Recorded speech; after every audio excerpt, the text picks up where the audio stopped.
Hey guys, how you doing you all? In this video we are going to see what if Deku inherited 7 Marvel Legends. And please do check out story named Legacy of A Separate 7 by Mr.pinkey. And make sure to leave a like, share and subscribe. Let's get into the video. Izuku Midoriya stood frozen on the rooftop contemplating what his role model had just told him. No, if you're quirkless, you can't become a hero. Izuku had always wanted a straight answer, and when it was the number one hero telling you couldn't be a hero without a quirk, then maybe it really was impossible. He looked towards the edge of the building and thought, what if Kachin was right? What if he got lucky in his next life? Izuku approached the edge, inching his way closer until he was looking over it. He got up on the ledge and stuck a foot out over it just to feel what it would feel like to feel in control of his future. All he would have to do is lean forward just a bit and that would be it. He weighed his options and suddenly, he was hit with reason. What am I doing? He climbed off the ledge and backed away as quickly as possible. He put his hands on his knees and took a deep breath. His heart was pounding and he was trying to get it under control. He saw a wet spot on the concrete roof beneath his feet and thought for a second that maybe it had started to rain. Until he realized that the damp spots were coming from his tears splashing on the cement. He ran his sleeve down his face. He didn't even know why he was crying. They weren't sad tears. God knows how many times he has felt those. But they weren't happy tears either. Maybe it was the famous Midoriya tears or perhaps his body celebrating succeeding at self-preservation. Now that Izuku had finally gotten his heart rate down and his breathing under control. He thought about it some more. Maybe All Might was right in some way. Who said that people besides heroes couldn't save people? Sure, it wasn't as glamorous, but it was never really about the fame for Izuku. As long as he could still save people, that would be enough for him. He dried his tears and climbed down the ladder into the alley below. He walked into the street and looked up at the ledge he was just standing on. Maybe I should talk to mom about seeing a therapist. He almost forgot about his mom when he was up there. Could you imagine if I actually would have jumped? What would his mom do? How would his not being there affect her? Izuku felt oddly happy and he had a new outlook on life. He closed his eyes, took a deep breath and stepped forward. Ready to move on with his life. KZZT. He heard a noise that sounded like static and saw a flash of every color imaginable, even though he swore his eyes were closed. He felt air rush past him. As if he was falling, he opened his eyes and saw concrete rushing toward him. No, I swear I didn't jump. He had gotten off that roof. Hadn't he planted his feet on that sidewalk? No, I don't want this anymore. I changed my mind. I can't go yet. I can't just leave her alone. Maybe his mind had played a trick on him to make the reality of jumping off the building easier to digest. The last words that left his lips were, "Sorry, Mom, I guess I wasn't strong enough." He closed his eyes, reluctantly accepting the fate he had chosen. All that was left was to wait for his body to make contact with the concrete floor below. As much as he hated himself for jumping, he hoped that if reincarnation did exist, he would get a quirk in his next life. Whip. Izuku felt something stick to his blazer. Don't worry, kid, I got you. Izuku felt as if his descent had slowed down and felt as if he were swinging through the air. He opened his eyes and saw the concrete moving fast, but it was no longer coming at him. Instead, it moved parallel. He looked at where he felt something connected to his body. He saw a white rope with a frayed tip connected to his school blazer, and following the rope to its origin, he saw a hero in a red and blue costume holding onto it as they were swinging through the air. Suddenly, Izuku felt tired and passed out. The last thing on his mind was, I don't remember a pro hero with that coloring scheme. Peter B. Parker looked down at the boy he had just caught, noticing he passed out. I better get him to the infirmary ASAP. But how did a kid fall out of the Parker Industry Hadron Collider? 2 minutes ago in alternate Japan. Neji Sakamoto had been a young man once. He remembers the good old days of running around and using his quirk when he thought no one was looking. He was cleaning his shop when he saw All Might jumping from the top of the apartment complex across the street. He had gone inside and told his wife about it. Just like most people in Japan, they were both All Might fans. He might be in his early 70s, but seniors can have a hobby, too. He went outside and saw a green-haired boy come down the alley ladder on the building All Might had just been on. A fella fan, Mr. Neji thought. He had a beaming smile as he was walking down the sidewalk. Maybe he found something from All Might up there, or even better, he got an autograph. Suddenly, Mr. Neji heard something static and saw the green-haired boy very deliberately step into a portal of some sorts and disappear. Must be the kid's quirk. Mr. Neji thought maybe he should report this to the police as unregistered quirk usage. But he decided against it. After all, he remembered what it was like to be young. Peter B. Parker had seen lots of odd things in his life. But a boy with dyed green hair falling out of his Hadron Collider was not one. Now that boy was laying down in the medical facility of Parker Industry. Doc Connors, why hasn't he woken up? It's been 10 hours already. Peter looked at the passed out boy. Well, preliminary medical examination suggests that there were no signs of concussion. He did have some bruising and burn marks, but I don't think any of those were caused by his current condition, so if I was to merit a guess I would say shock. Wait, bruising and burns? You think that from the machine? Doubtful. The burns are more than 10 hours old. I would say it's more likely from his homestead. Are you saying the kid was abused? Peter's fist clenched up a bit. I can't say for certain, but someone hit and burned this kid and it looks to have happened more than once. So, you say that he just appeared out of nowhere? Connors looks at the boy. Yay, none of the security cameras caught anything.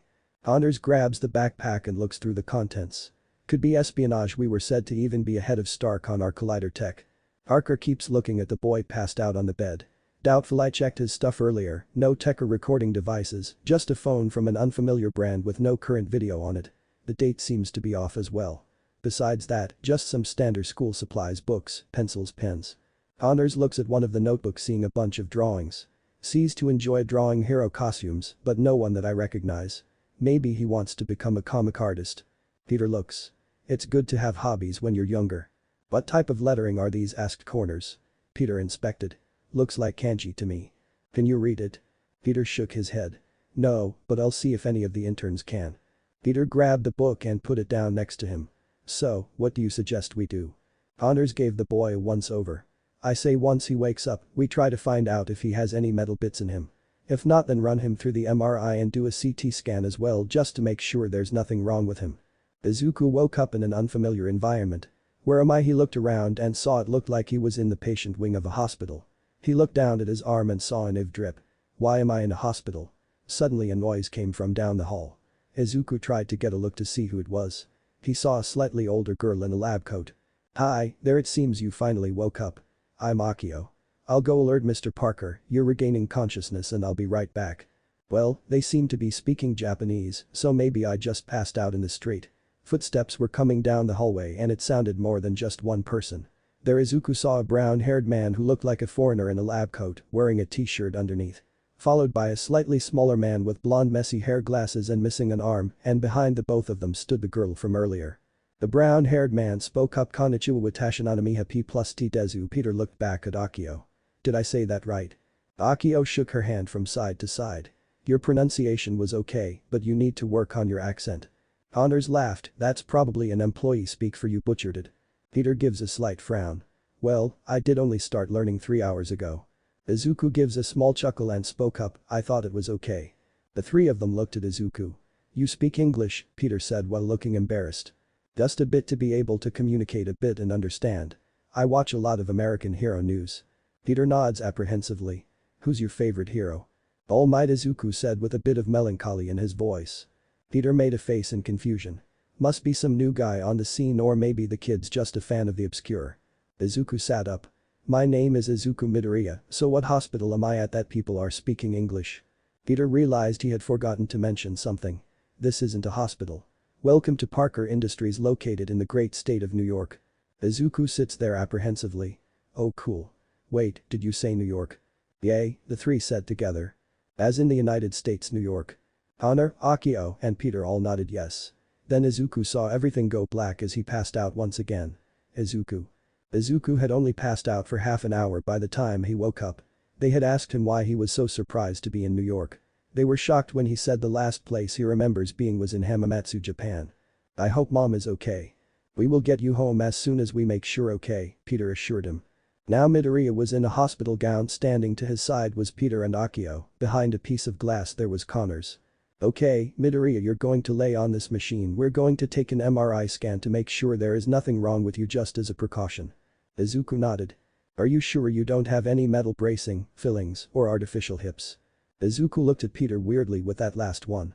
You never know. Izuku laid down. No, I don't have an artificial hip. Peter started the machine and he and Akio joined Connor behind the glass. How long before the preliminaries come out? Peter asked. Connor looked at him. 15 minutes. Why? After we check for head trauma, can you focus on the chest area? Connor looked worried. Peter the first. No, what you thinking? You barely know the kid. Peter got slightly miffed. That kid has bruises and markings all over his chest. What if he's a runaway? Connor sighed. Look, we don't know the kid's circumstances, and what are you going to do? Adopt him? Peter looked at Izuku in the machine. I'm going to do what I can. 90 minutes later Peter had taken Izuku to the cafeteria and Connors was looking at the MRI slices. He took in Peter's suggestion and checked on the chest scans. The bones looked normal, but it did seem that there were a couple of hairline fractures, but luckily nothing serious. His brain scans looked fine. All of a sudden Connor did a double take. Hey, Akio. Yes, Dr. Connor. Akio came in from shutting down the machine. Was there a disturbance when the scan was going on? Akio came to look at the scan. No. Why is it blurry or something? Akio glanced at it. There seems to be nothing wrong. Connors looked at her, it's thicker. Akio looked confused, what is? Connors pointed at the screen. His skull wall is thicker, not just that his lung capacity looks larger, and from a preliminary viewing, he has more blood veins like it moves more oxygen. Connor pulls out his phone and calls Peter. Hey Peter, is the kid there? No, he went to the bathroom. Why? I think I might have to agree with your idea of him being a runaway. What? Why? Connors takes his glasses off. He has biology similar to someone who has the X gene. Do you think he's a mutant? Connor rubbed his eyes. I think there is a possibility that could also explain him coming out of nowhere. What if he has a teleportation mutation? Peter looked towards the bathroom, could also explain why he has those marking parents who could be anti-mutant. Connor nodded, but why hasn't he said anything about it? Peter takes his empty tray and puts it in the trash can of the cafeteria. Well, considering the marking on his chest, he was probably punished any time he showed his mutation off. Peter could hear Connors shuffle on the other side of the call. Then what do we do? Asked Connors. I'll contact Professor Xavier. Maybe he will be more comfortable talking to one of his own. He also suggested that he bring someone fluent in Japanese. Back in alternate Japan. Inko was tired. Yesterday her friend's son had gotten attacked by a villain and later that night her son had never come home. At first, she thought that maybe Izuku had gone to the hospital to visit Kitsuki and check on his friend. But after she had called Mitsuki and learned that Izuku hadn't gone to the hospital at all, she went straight to the police office to report on her missing son. They had asked her if she was sure her son was missing and not just at some friend's house or perhaps got picked up by a family member. She explained that Izuku's closest family was her ex-husband in America and she doubted that Izuku was somehow in the U. She got mad when they asked her if there was any reason for her baby to run away. She tried to stay calm at their insinuations and answer that Izuku was a mostly happy boy. When they had asked her what she had meant by mostly, she mentioned he was quirkless and wanted to become a hero. When she said that Izuku was quirkless, the police officer's expression changed from passive to worried. She remembered his words exactly. Call Detective Tsukauchi, we have another missing quirkless kid. They escorted her out to her car and told her they would call her if there were any leads on her son, they would call her. So there she was, passed out at the table, tired from crying with the phone in her hand. Dreaming that her baby was safe at home. James Howlett was just riding around when he got a telepathic message from Xavier. Logan, I need you to head to Manhattan, there's a possibility of a new student being at Parker Industries. Logan revved on the throttle of his motorcycle. Xavier, I don't know if you realize, but kids aren't my expertise. The wind was rushing by Logan's head. Trust me, Logan, I know where your expertise lies, but Mr. Parker said that his Japanese was the kid's first language and I know you're fluent. I believe he could open up. Logan chuckled. Xavier, doesn't your telepathy translate what you're saying automatically? What's the real reason you want me to go? Xavier sighed. Logan, Parker said that there were possible signs of abuse in the forms of bruises on his chest, had hairline fractures on the ribsage. Now I know my traumatic experiences can't even compare to yours, and you have a way with people who have had similar experiences and would be more likely to open up to you. Logan went silent. Logan? What's the address? Logan could almost feel Xavier's joy. Izuku had been trying to call his mom for the past 3 hours. Said that this phone had worldwide coverage. Yet every time he called home, he was met with a voice saying that the number he was trying to call was non-existent. He tried to call his aunt Mitsuki and got the same message. Finally, he even tried to call Kachin expecting the same result, but someone had answered the phone. This is individual waste disposal. How can I help you? Sorry, wrong number. Izuku hung up quickly before he burst out laughing. The last thing he tried was calling the police station in his hometown to ask if there were any missing person reports for an Izuku Midoriya and nothing. Izuku had gotten blood work done earlier at the request of Mr. Parker, so he was just sitting eating saltines. He had gotten his notebooks back along with a change of cloth they had gotten him. Izuku opened his notebook to a new page and started drawing the hero that had saved him the other day. Connors had been studying the blood that they had gotten from Izuku for hours without rest. Peter got off the elevator into the medical lab. What's the thing you wanted to show me? Peter, take a look at this. Peter looked closely at the screen. What am I looking at? Okay, this first one is my blood with a bit of the lizard serum. Peter looks at Connors worryingly. Connor, I thought we had gone over this. The lizard serum doesn't work, it's volatile, the mutations are too risky. I mean, look at it, the blood cells are completely mutated. Connors scratched his head. I know, Peter, but look at this. Peter looked back at the computer screen. On the screen was blood that was non-reactive. Does this also have the same serum in it? Is it non-reactive? I thought so too, so I injected a pair of lab rats. As you know, this pair of lab rats were amputees. The one injected with my blood mixed with the serum came out as expected. Connors pulls out a dead lizard rat hybrid, but it had all its limbs back. I put it down, it had a horrible temperament. But this one, on the other hand, Connors pulled out another rat that had all 4 limbs but looked like a normal rat. Peters looked at Connors excitingly. Did you crack the serum? Kind of. I introduced a new variable. What variable? Peter saw the half-empty blood vial with a label that said Izuku M. Connors, you didn't. Connor gets up and paces around a bit. Look, this wasn't my original intention. I was looking at the boy's blood, just making sure there was nothing out of the ordinary and looking for traces of the X gene. But when there was none, then I noticed something. The boy's blood is different. Connors pulls up a screen. On it is a bunch of blood cells. These are the boy's blood cells. Untainted on the screen were blood cells that were moving around. Now here is some of the lizard serum. Now usually the serum diffuses and attacks the cells, causing the mutation to happen. But the boy's blood is different. Connors put lizard serum on the blood slide. What Peter saw next astonished him. The blood screens were attacking the mutagens, conglomerating around it. The boy's blood is attacking the mutagens and making them their own. It makes it compatible with itself. It's as if the boy's blood, no, the boy's DNA is primed for mutation, it's just missing a catalyst. Peter looked at the screen astonished. If this is how his blood reacts to mutagens, how does it react to viruses, bacteria, and cancer cells, for God's sake? Breakthroughs not thought possible in the next 100 years, a universal cure, and that boy is the key to it all. Akio was walking to the ladies' bathroom while watching her surroundings. She entered and Elle locked the door behind her. She walked around checking under each stall to make sure no one else was around. Once she confirmed her surroundings were clear, she pulled out a compact mirror and pressed a button hidden on the side. Agent Akio reporting from Parker Industries. There was static for a second, then a voice came on over the compact. Ah, Agent Akio, I take it you're here to report on the Parker Industries Hadron Collider progress. Actually, I have some more interesting to report. The person on the side of the comlink sounded annoyed. Agent Akio, our organization does not care what you believe is interesting. We gave you an assignment and we expect you to report on it.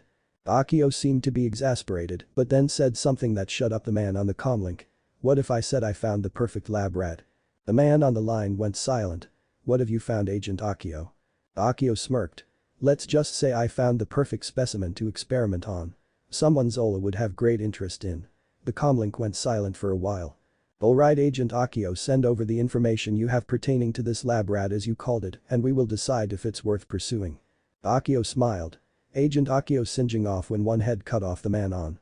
The line responded, may 2 grow in its place. They then said in unison, Hail Hydra. Akio closed her compact and grinned. She had a lot of work to do to secure this little lab rat. Alternate Japan. Have you seen my son? Inko was out on the streets putting up missing posters of Izuku and asking around. It had been 3 days since he had gone missing and she didn't feel comfortable sitting around just waiting to hear from the police. Mitsuki had been there to help earlier but since it was already starting to get late, she had gone home. Before she left, she had Inko promise that she would stop in an hour and head home to rest. That had been 3 hours ago. She felt fine, she could rest later. Right now her babe was out there and she was going to find him. She saw a thin man carrying groceries and approached him. Mister, have you seen this boy? Inko showed the blonde man a missing poster. The man looked at the poster and seemed to recognize the kid on it. No, sorry, I haven't. Inko looked even more downtrodden. Oh, that's okay, sorry to bother you, mister. Kashinori Yagi, answered the man. Have you tried contacting the police? Inko nods. It's the first thing I did. They alerted me that there has been a spike in quirkless people who have gone missing. Kashi listened carefully. How long has he been missing? Inko tried to compose herself so she wouldn't cry in front of a stranger. About 3 days ago. Tashi's eyes widened when he heard that. Well, I hope you find him. Inko saw Tashi zoom off. Well, at least he took the time to listen. I can go another hour, then I'll hit up the library. Tashi rounded off into an alleyway and transformed in his All Might form. He called Namasa. Tashi, what do I owe the honor to for this phone call? Tashi didn't even stifle a laugh. Do you have a missing person case on an Izuku Midoriya? Namasa sounded surprised. Yeah, we grouped him up with a group of other quirkless individuals that have gone missing. Why? Tashi sounded concerned. I saw the kid. Namasa sounded excited. Tashi sighed 3 days ago. Tashi had felt bad ever since he gave that kid that advice. After he had saved some sassy blonde kid from the slime villain that had escaped earlier. He had met Night Eye and his protege.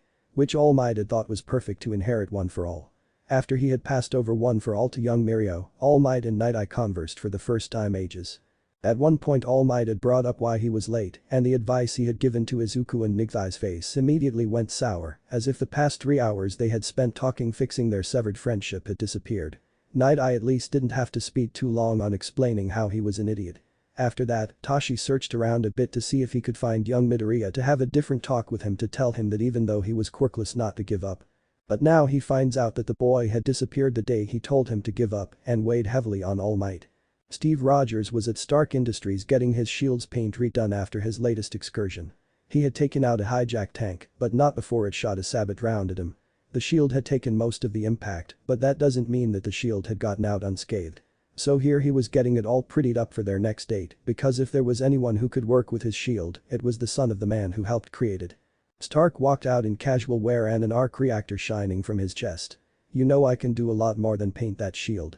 I could give a nice revamp. I even made advancement on the hard light projector. I could make you a Captain America iron suit. I promise I'll make it look better than Rhodey's Iron Patriot suit. Steve nodded no. I'm good, but if you could repair my suit, I would be grateful. Tony got up. Not that I can't, but if you want it done right, I would ask Parker. He sent me a new carbine nanotube Kevlar mix fabric put together with artificial spider silk. I gotta admit, when it comes to fabric, kids got me beat. Steve got up. Parker, you would think that with the side work, he wouldn't have time to know science around. Tony looks at Steve. Did you just say science around? Steve looked down. Look, I went to art school, okay? Anyways, you think Parker will see me? I heard that it's hard to get a hold of him sometimes, especially when he gets sucked into working on new projects. Stark leaned against a counter. Well, if you like you could tag along, I'm heading over there in a bit. Parker and I have been working on a little joint venture and I haven't gotten an update on its progress in 4 days. Steve looks genuinely interested. What type of joint venture? Tony pops a blueberry in his mouth that he got from God knows where. We worked on a new and improved particle accelerator. He provides the space underneath the Baxter building as well as his expertise, while I provide the power and a part of the power. Steve nods his head. Okay. Tony looks at Steve. Where did I lose you? Particle accelerator. Tony shakes his head. Alright, it doesn't matter. I'm visiting him in a bit, want to come with? Steve stands up, then let us get going. Tony stopped him. I said in a bit, I haven't gotten to eat breakfast yet. Izuku was sitting in the lobby of Parker Industries, Mr. Parker said, writing information down about the mysterious hero that saved him. There was a drawing on the left-hand side and a note on the right side. Name Spider-Man. Height 5'8". Abilities. Tether from hand wrist. The rest of the page was empty. Izuku wondered why he hadn't heard of Spider-Man in Japan. Considering that there were plenty of magazines with Spider-Man on them, it's actually how he had figured out the name. Most of them had good things to say except the Daily Bugle, which was to say nicely an exception. This is also where he learned that apparently, Parker Industries provides tech and support, which would explain why Spider-Man was at the Collider and why he had been treated at Parker Industries and not a hospital. He still did wonder how he had gotten here. His leading theory is that someone that he hadn't seen misfired a teleportation quirk, and instead of taking him to a random location, the energy that the Hadron Collider acted as an anchor point. He had read some research files that great energy signatures could mess with teleportation quirks, but never once had he read of transcontinental travel. Izuku would theorize later he put his notebook into a new backpack that Parker had given him. His old one had been torn when he was saved by Spider-Man. Apparently when the tether had stopped his fall, the first one had been aimed at his backpack and the strap wasn't able to support his body weight and ripped, but Izuku was more than happy with its replacement. Mr. Parker had said that it was made of a new textile that they had developed that with normal wear and there that it should be considered indestructible, that if his new backpack was empty, it could stop a .44 Magnum point blank. Izuku thought he was kidding, but Mr. Parker didn't laugh. Izuku wondered how much it would cost.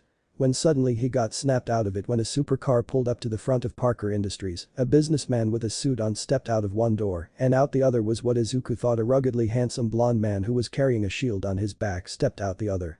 They started to walk towards the receptionist while Izuku was watching them. Izuku could feel the charisma emanating off the businessman, but also something approachable about him. Well, from the blonde man he felt similar to when he would watch videos of All Might, a type of energy that could inspire people to better themselves. The businessman spoke while smiling at the silver-haired lady. Mr. Rogers and I are here to see Mr. Parker. Is he in today, and are you available afterward for a date, Tony? The lady looked at the man and smiled. Honestly, I am more interested in Mr. Rogers asking me on a date. Steve tried to hide his small amount of blush forming on his cheeks. The lady continued speaking. Mr. Parker doesn't have any appointments for today. Tony looked at the silver-haired lady. Just tell him I'm here and that Rogers also wants something from him. She pushed a button and after a while spoke. Mr. Parker will see you now, just climb into the elevator and it should take straight to the genetics lab. Tony and Steve headed into the elevator. Izuku then spoke up. Who are they, Felicia? Felica looked at Izuku. No one, just someone who is here to see Mr. Parker. Izuku smiled. Okay, I'm going to the cafeteria if anyone comes to look for me. Izuku walked toward the cafeteria. How is that kid so cute? Felicia grinned and went back to work. Tony and Steve walked off the elevator and towards the main lab. There they saw whiteboard upon whiteboard filled with writing. Stark looked at it astounded. Well, what have we got here? Peter came out from behind one of the whiteboards looking disheveled, as if he hadn't had sleep for a whole day. Peter didn't even look at them and instead looked at the board in front of him. Tony spoke up. Peter. Peter turned to look at them. Who? Oh, Tony, what are you doing here? Tony looked around at the notes splayed around everywhere. Well, Cap wanted to ask about that new material you were working on, Cap. Peter turns and barely notices Steve's presence. Sorry, didn't notice you there. As you can see, you there. New material. Ah yes, the Kevlar carbine compound. If you just go back into that elevator and it should take you to the textile floor. Tell Amadeus to take your measurements, there should be some leftover from earlier. Steve left back towards the elevator and got in. So, I came by because I noticed your power bill was lower these last few days. So, I thought that perhaps something had gone wrong with it, but it looks like you've been busy. What have you been working on? Peter looks at Tony. Something world-changing. Logan had been traveling from Quebec to Manhattan for the past 8 hours. The perks of being a mutant were that you didn't have to sleep or eat as much, but that didn't mean he didn't get hungry when he got to Parker Industries. He was going to raid their cafeteria. Logan arrived outside the building and parked his motorcycle behind some rich asshole's supercar. He entered the building and saw a pretty silvered-hair receptionist. Excuse me, Mr. Parker was expecting me. Can you tell him I'm here? Felica looked at Logan then pressed a button. Mr. Parker, someone is here to see you. Logan looked around the lobby. Tell him Xavier sent me and that when he's ready for me he can find me in the cafeteria. Logan started walking towards the cafeteria without waiting for approval. Logan looked down at his cafeteria tray and saw a burger with a works on it and a beer on the side. Logan was never the biggest fan of the inventor type, but if Parker was the type to let his employees have a drink on the job, perhaps this one wasn't so bad. He looked around the bustling cafeteria for a place to sit down when he saw a spot at a 2-person table. There was already a kid sitting in one of the chairs. I hope this guy enjoys company. If not, neither do I, so we will already have something in common. He sat down in front of the green-haired kid. The kid didn't seem to mind and even moved some of his things out of the way and grinned at him. HMPH, nice kid. Logan sat down and was about to take a bite out of his burger when the boy shifted and Logan got a quick view of his chest and saw clear signs of abuse. This was probably the kid he was here to meet. Logan didn't know how to initiate the conversation, so he decided to just be direct. You know Azanitsuite Hanashida ka. Do you want to talk about those bruises on your chest? The boy looked up at Logan, surprised, and subconsciously rubbed his chest. Stark looked at Peter. What do you mean world-changing? Peter sat down at the computer and pulled up a simulation. Imagine a blood cell that could incorporate a mutagen into its system instead of being corrupted by it, holding these mutations in its code till needed, even showing these mutations to its fellow cells and allowing them to copy.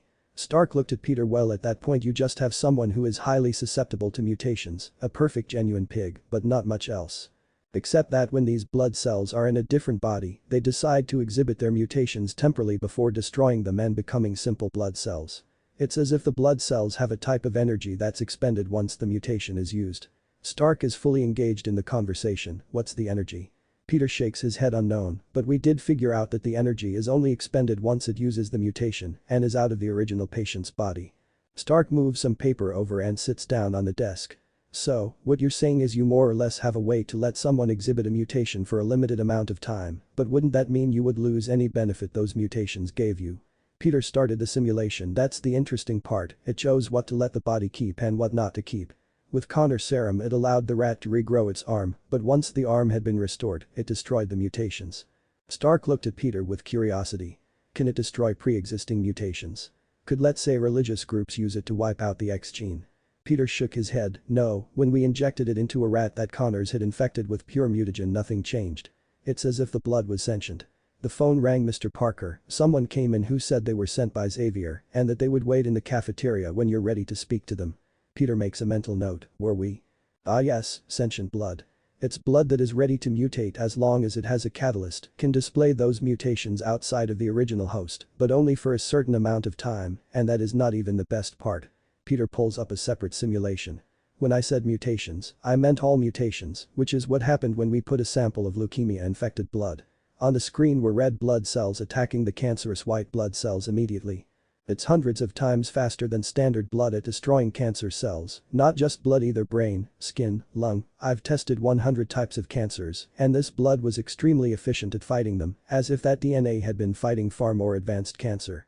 As a matter of fact, the only one it had trouble on was one that we mutated from the original batch. The best part is this effect might be permanent. It hasn't slowed down as it has with the mutagens. Stark looked at Peter. So what you're saying is you just developed a cure for most forms of cancer? Peter nodded. No, it was donated to me. Stark was genuinely shocked. Peter got up and grabbed the empty blood vial. The blood wasn't modified, it's natural. Tony asked what would be his final question. Who did you get it from? Tony Stark was handed the empty vial with a name tag. That tag read Izuku Midoriya. Izuku was shocked. For more than one reason. He was shocked that someone had decided to join him to eat, surprised that the Caucasian man was speaking fluent Japanese, but most of all he was surprised at what the man had said. Izuku always tried to hide his marks from people, well, mostly his mom and aunt. The school had never said anything, no matter how many times Izuku got to class with a new bruise or mark on his chest. Even when he would come in with a new black eye, the teachers acted negligently. Izuku would just make an excuse to his mom, saying that he had tripped or that he fell, but he could tell that she never truly believed him. But ever since he was 5, it seemed that they had grown apart, so she wouldn't push him on it, and he wouldn't either. Now this man that he didn't even know was asking him about them.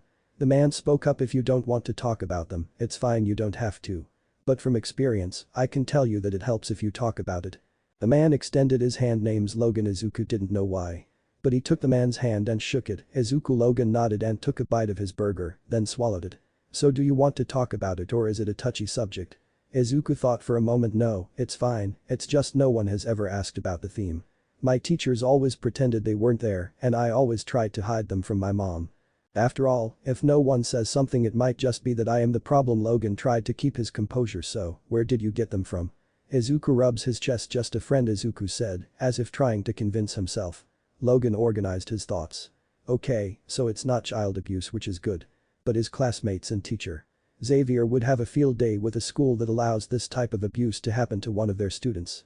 Maybe we could convince his mother to have him board at Xavier's school so he can grow at a place that's safe for him. But what if he doesn't want to go? Logan looks at Izuku and notices him writing something in a notebook. What are you writing? Izuku scribbles furiously in his notebook. Just updating my hero notebook. Logan's eyes widened. You like heroes? Izuku nods yes. Logan smiled. He had found his in. Maybe if Logan couldn't convince the kid to join Xavier's school, the Wolverine could. Logan got up, started heading towards his bike, and got a metal suitcase. He walked back to the table where the kid was. I'll be back in a bit to wait here. Izuku smiled. Okay. Steve had gotten his measurements taken and was headed back to the elevator when something caught his attention. He saw a woman with chopsticks in her hair, looking like she didn't want to be followed. Some might call Steve paranoid, but Steve trusted his gut. They were usually right. He followed the girls from far enough away not to arouse her suspicion. She turned a corner, Steve following closely behind. After Steve wandered the corner, the woman was nowhere to be seen. He heard someone talk behind him. You know, following a lady like that, someone might think you're a stalker. Steve turned around, and there she was, the lady with chopsticks in her hair. Well, when a woman walks around looking like she has something to hide, a man might get curious. The woman walked up closely to Steve. Rogers. What would Captain America want with a little intern like me?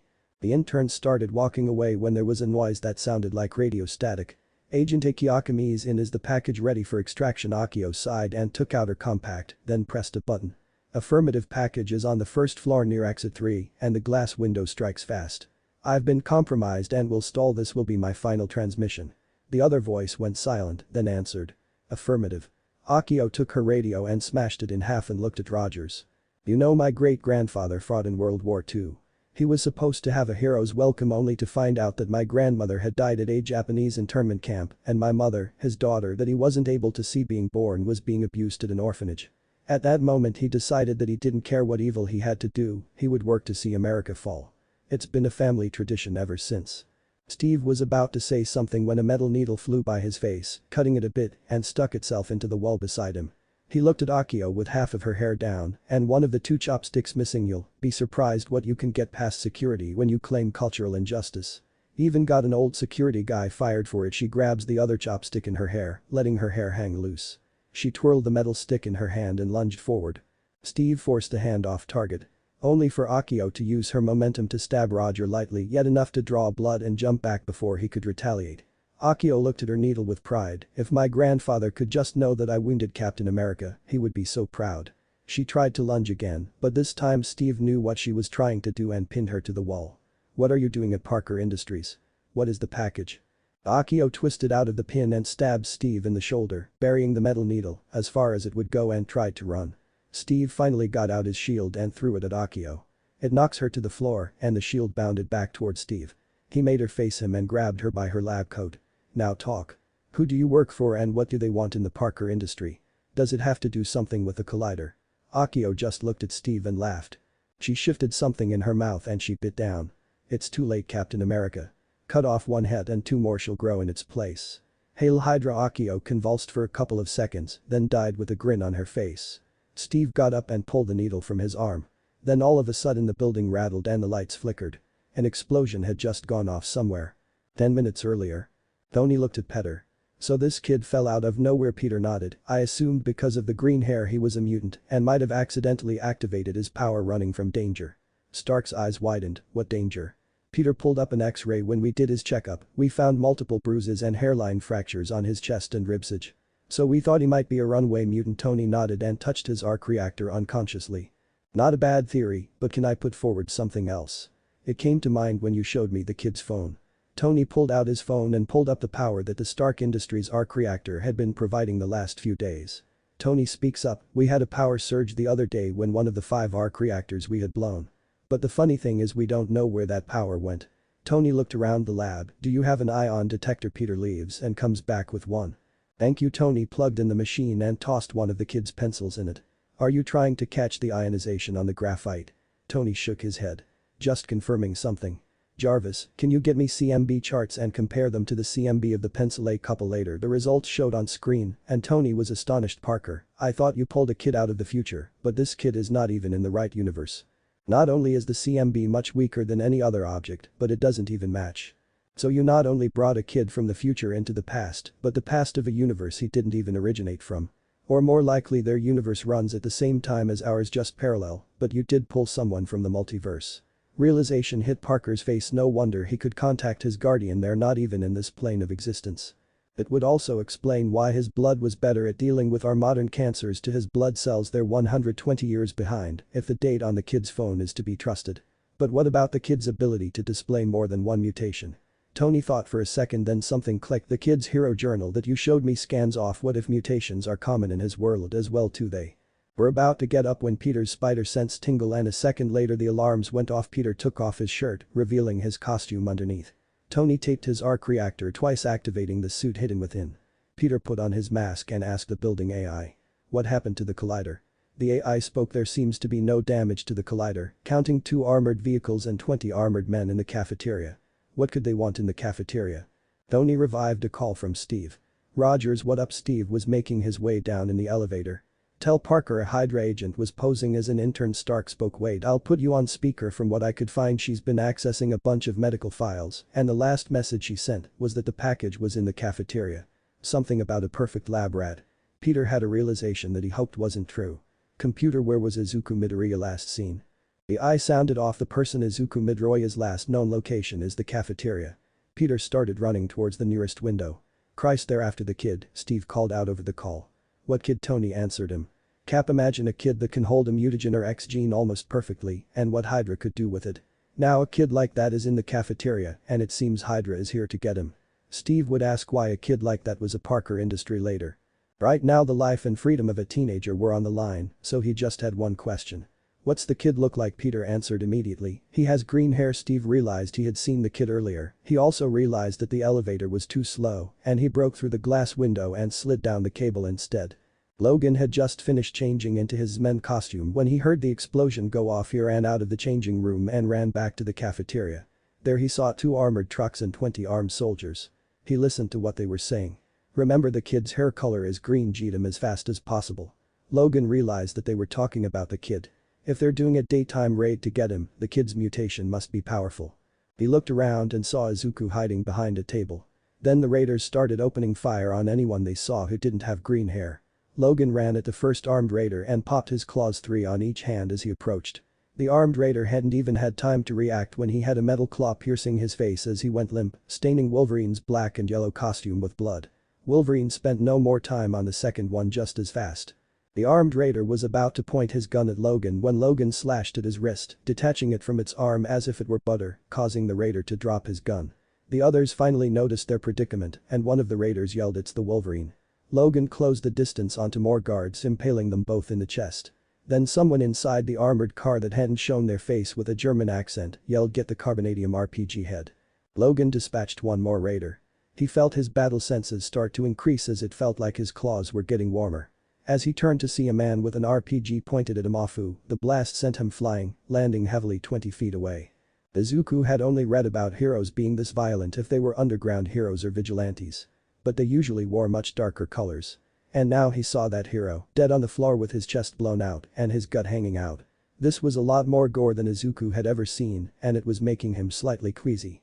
There were still a lot of people hiding behind tables hoping not to. All of a sudden one of the raiders got up on a table and yelled, "We are looking for an Izuku Midoriya. If you come out, we promise we will let the rest of these people live."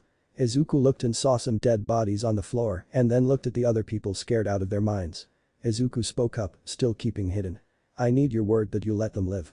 The hidden man with the German accent spoke again, "You have my word." Izuku put his hands up and stepped out from behind cover.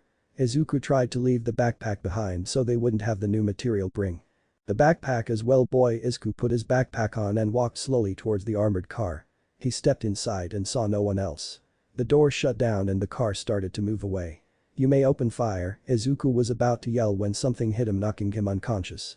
The raider was aiming towards another employee when his gun was yanked from his hand with a web. Peter swung forward and kicked the unarmed Hydra agent. Another one of the agents tried to shoot Peter. But Peter's spider sense activates and he weaves his way through the gunfire. Then, he slingshot himself forward with his webs, knocking out 2 more Hydra agents. He sees one of his employees with a bullet hole in their leg and goes to treat them. He applies a tourniquet made of webbing. All of a sudden, his spider senses activate and he sees a Hydra soldier aiming towards him. Bam! A shield hits the soldier in the face. The shield bounced around and went back into the hand that cast it. Steve nodded at Spider-Man and went forward. One of the armored verticals tried aiming its top-mounted turret at the two. They were about to move when a comically small rocket hit the armored car. Then the armored car blew up in a controlled explosion. They turn and see Tony standing there in his armor. "Where are the other 10?" Tony asked. Peter looked at him. "Being handled by security turrets in the field." Hap looked at them. "Where are the other 10? Peter pulled up a security video on his visor and scrolled the theme as fast as possible. He sent that same video feed to Tony so he could help look. Peter answered, "It seems that 5 of them got taken out by security and the other 5 retreated into the city. The rest, well, they seem to be strewn around in multiple places." Steve nodded. "Can you get a bead on the other armored vehicle?" Tony answered, "Well, considering that they probably want to get airborne as fast as possible and the Queens Midtown Tunnel, as well as Williamsburg, is closed for construction. They're probably rushing down 5th Avenue. Peter spoke up, "If we cut through the city, we can cut them off at the bridge." Hap agreed. Tony, "Alert the police, tell them to set up a blockade at the end of the Manhattan Bridge and to block off the Brooklyn Bridge in case they try to weasel their way out, and Spider-Man, try to find the 5 that escaped into the city." Peter got angry at those words. "Cap, that kid is my responsibility. I can't just abandon him and find 5 goons." Hap stared at Peter. "Spider-Man, no one knows these alleys better than you. If those agents are out there, lives could be at risk and you have the best chance of finding them.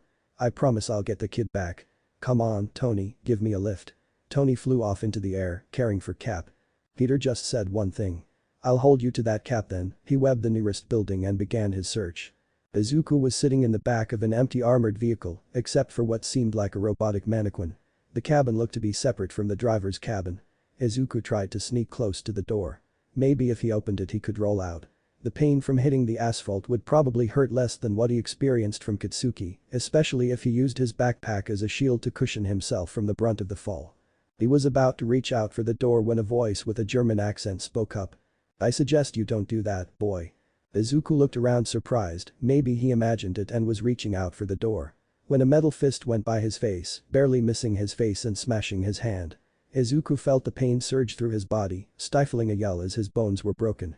He turned and saw the metallic-looking mannequin standing, cleaning the blood off of its fist. "I suggest you sit, boy, and by the time this trip is over, I promise you'll have both your legs." The mannequin that Izuku now realized was an android gestured to the seat in front of him. "Who are you?" Deku struggled to say through the pain as he sat down. Sure, he had gotten it stepped on by Kitsuki before, but it had never broken this bad. The android faced him, and suddenly, a screen of light could be seen. Surprisingly, it wasn't the face that was smooth and featureless. Instead, the screen shone from the abdomen. On the screen, a face appeared.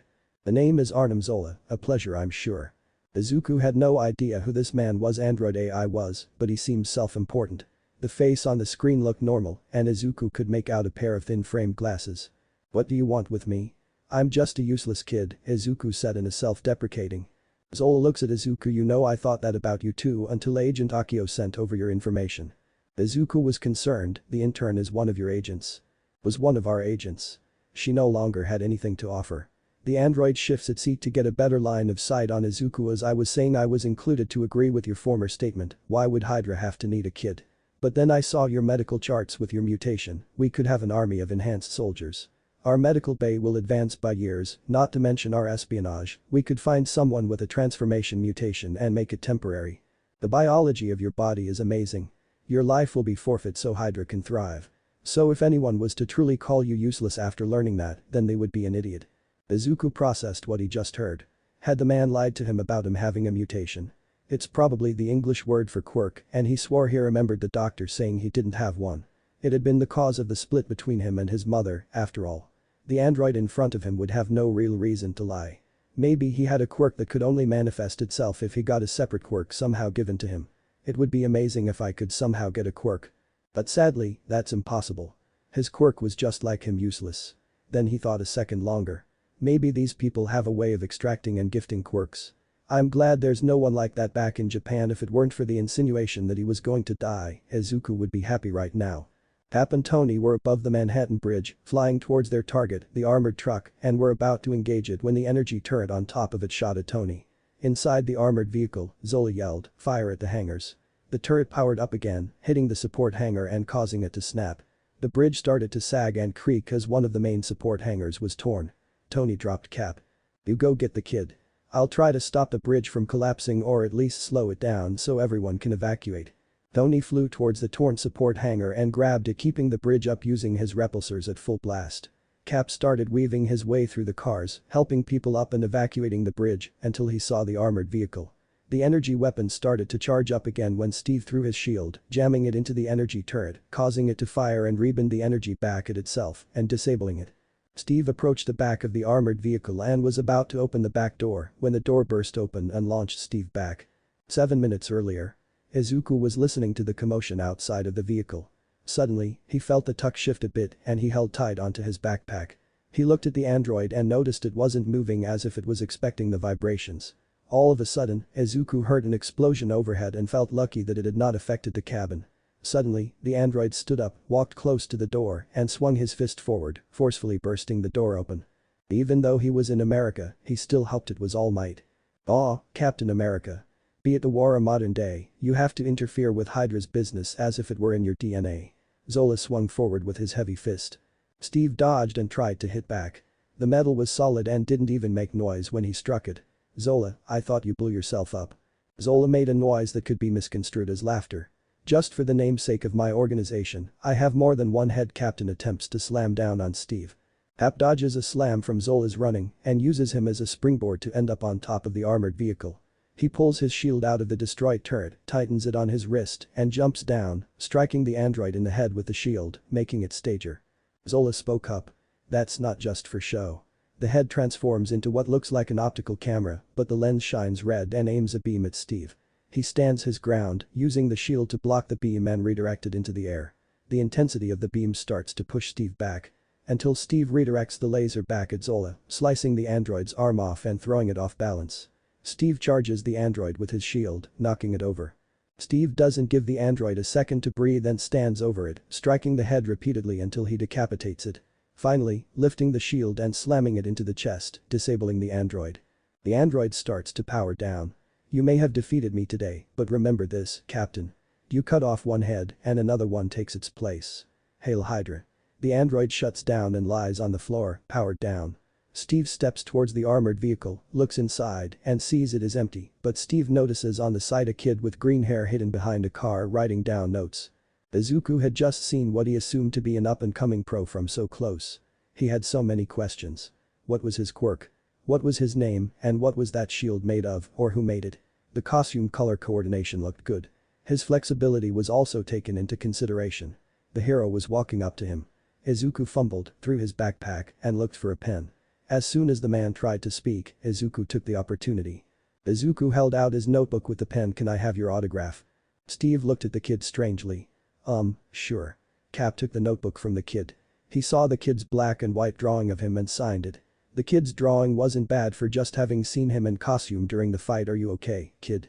Cap handed the notebook back to the kid. Izuku looked at the towering man in front of him. He didn't know why, but when he looked at the man he felt respect towards him. "Yes, sir." Steve looked at the kid strangely. "Sir?" Izuku shuffled his feet. "I heard the villain call you Captain. Just call me Steve. Are you sure you're alright? What's your name?" Steve noticed his hand. "Your hand looks purple." Izuku looks at his broken hand. "I'm Izuku and I've dealt with worse than this." Izuku told Steve to try to convince himself more than Steve. Steve shook his head. "Let's get you some medical attention, come on kid." Steve looked at Tony welding the bridge cable back together. He seemed just about done, and it seemed this excursion had gone off with minimal damage and the kid relatively unharmed. Eric Saltz was just one of many Hydra members that had taken part in this mission. The rest of his squad had gotten captured by damn Spider-Man. Now, he was on top of one Manhattan Square, aiming at Captain America through the scope of a high-powered rifle. If they couldn't fulfill the mission objective, then at least he could be the Hydra agent that killed Captain America. He was about to pull the trigger when a web stuck to the gun. He pulled the trigger to get the shot off. Bam. The shot rang out as he was knocked out by one of Peter's punches. A few seconds earlier, Zola had rerouted emergency power to the movement. Sure, he wouldn't have enough power for his backup drive, but the master copy was still out there, so it was worth the sacrifice. Zola dragged himself towards the armored vehicle. He reached inside the mini armory and grabbed a carbonadium grenade that they had packed because they had heard the Wolverine was going to be in attendance. Zola pulled the pin and threw the grenade with the last of his battery. Off with Ursahin, dear Captain. The robot had completely shut down. Steve had made it to a crowd of people with a kid in tow.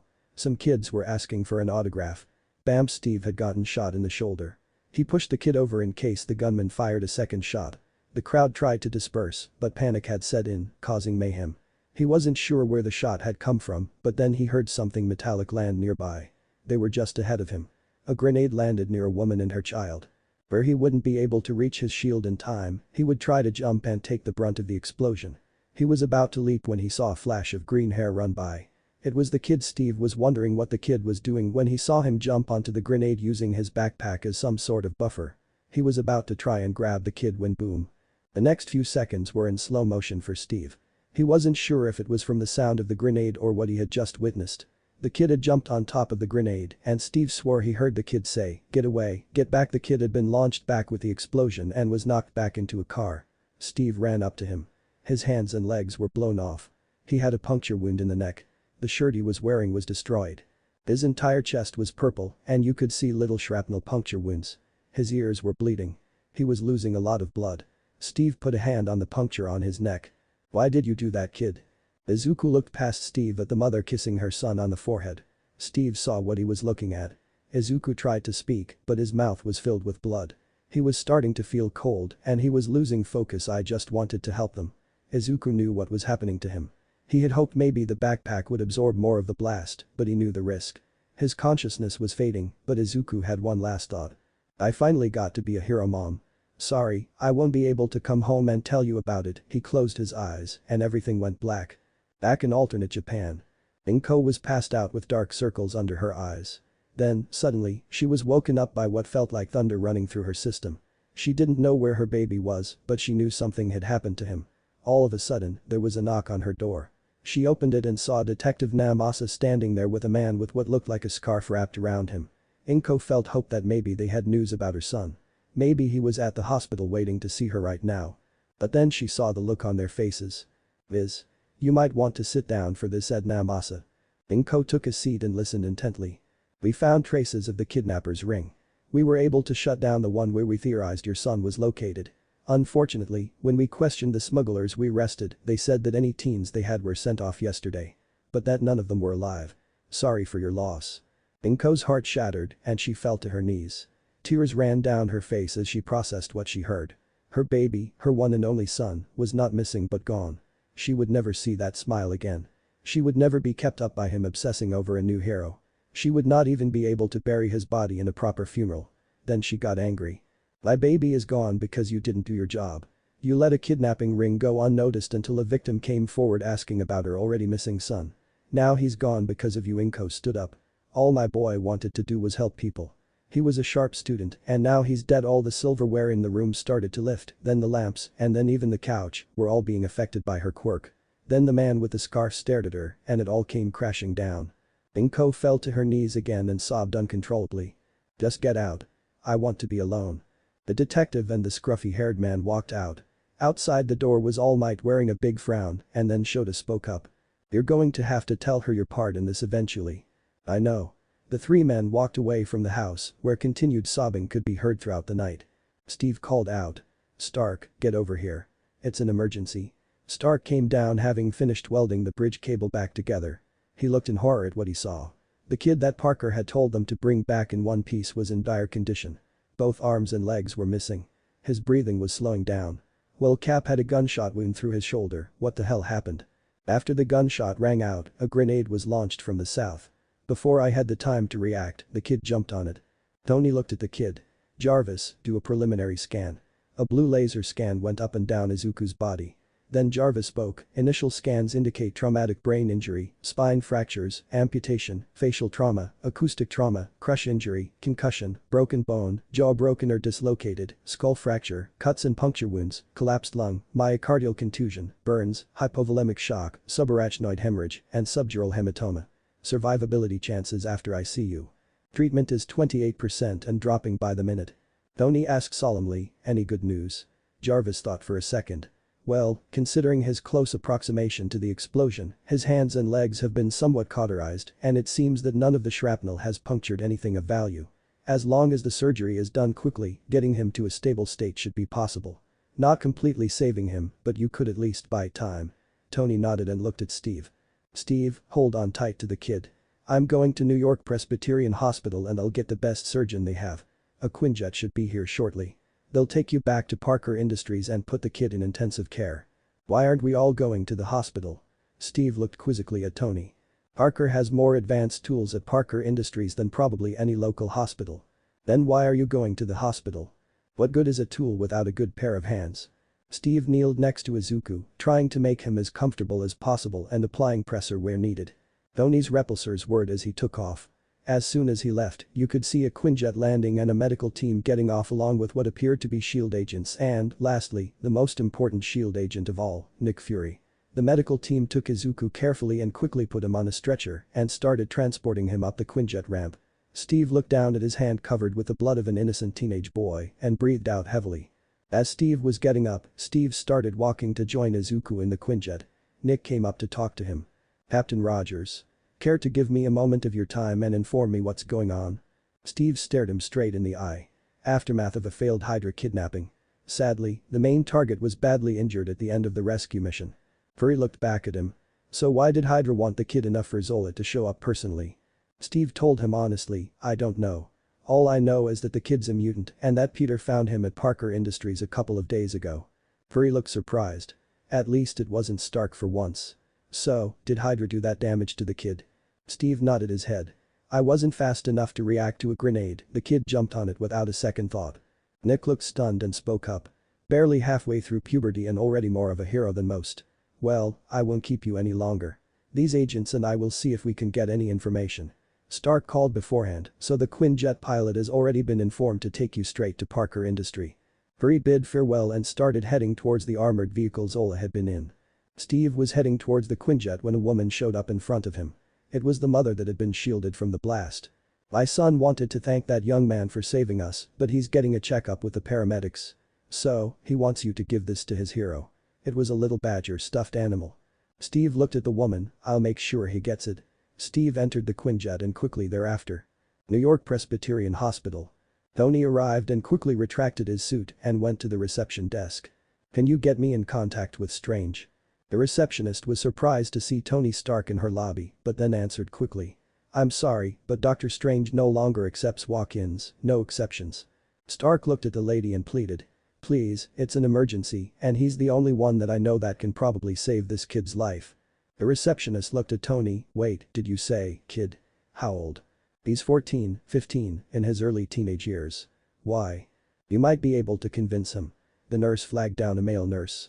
"Yes, Ms. Jenkins. Brad takes Mr. Stark here to Steven's room so they can talk." Brad looked at the nurse quickly.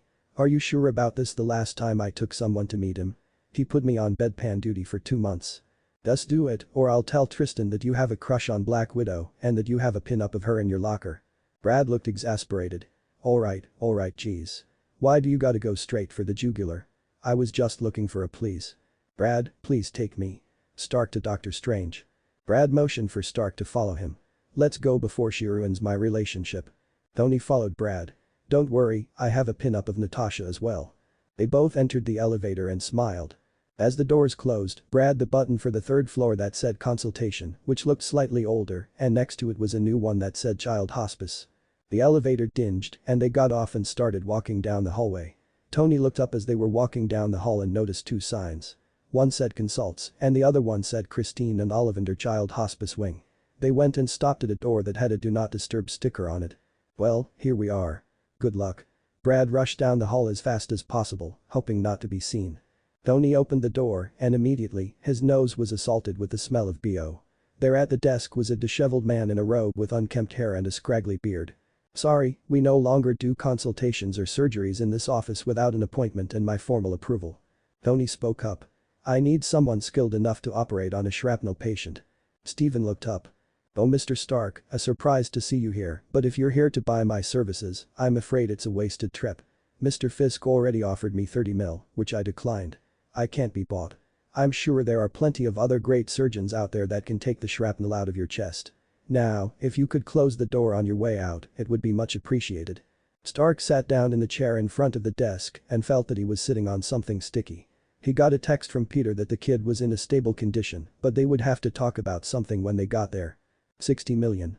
"I'll offer you a minimum of 60 million for one surgery and 30 million for every consecutive surgery that's needed." This got Steven's attention. He secured his prosthetic leg and stood up. "I told you I couldn't be bought the last time I worked for money. I lost a lot more than a leg." Tony looked at Steven and noted a necklace around Strange's neck that had 2 rings on it. "So, if you would please get out." Strange opened the door and held it open for Stark. Before Stark got up, he spoke. "The surgeries are not for me. They're for a kid." Steven closed the door and asked, "How old?" 14, maybe 15. 120 million. "What?" "I'll do the surgery if you donate 120 million to that unfinished hospital wing, including renovating the hospital." You know, usually when people mention it's for a kid, they lower the price, not raise it. Not every child has a billionaire that is willing to spend 120 million on them. That hospital wing is supposed to help with that. Tony looked at Strange's 200 mil, but that includes any surgeries needed afterward. Strange nodded and said, "Deal, I'll grab my kid and head to the surgery room." Stark stood up.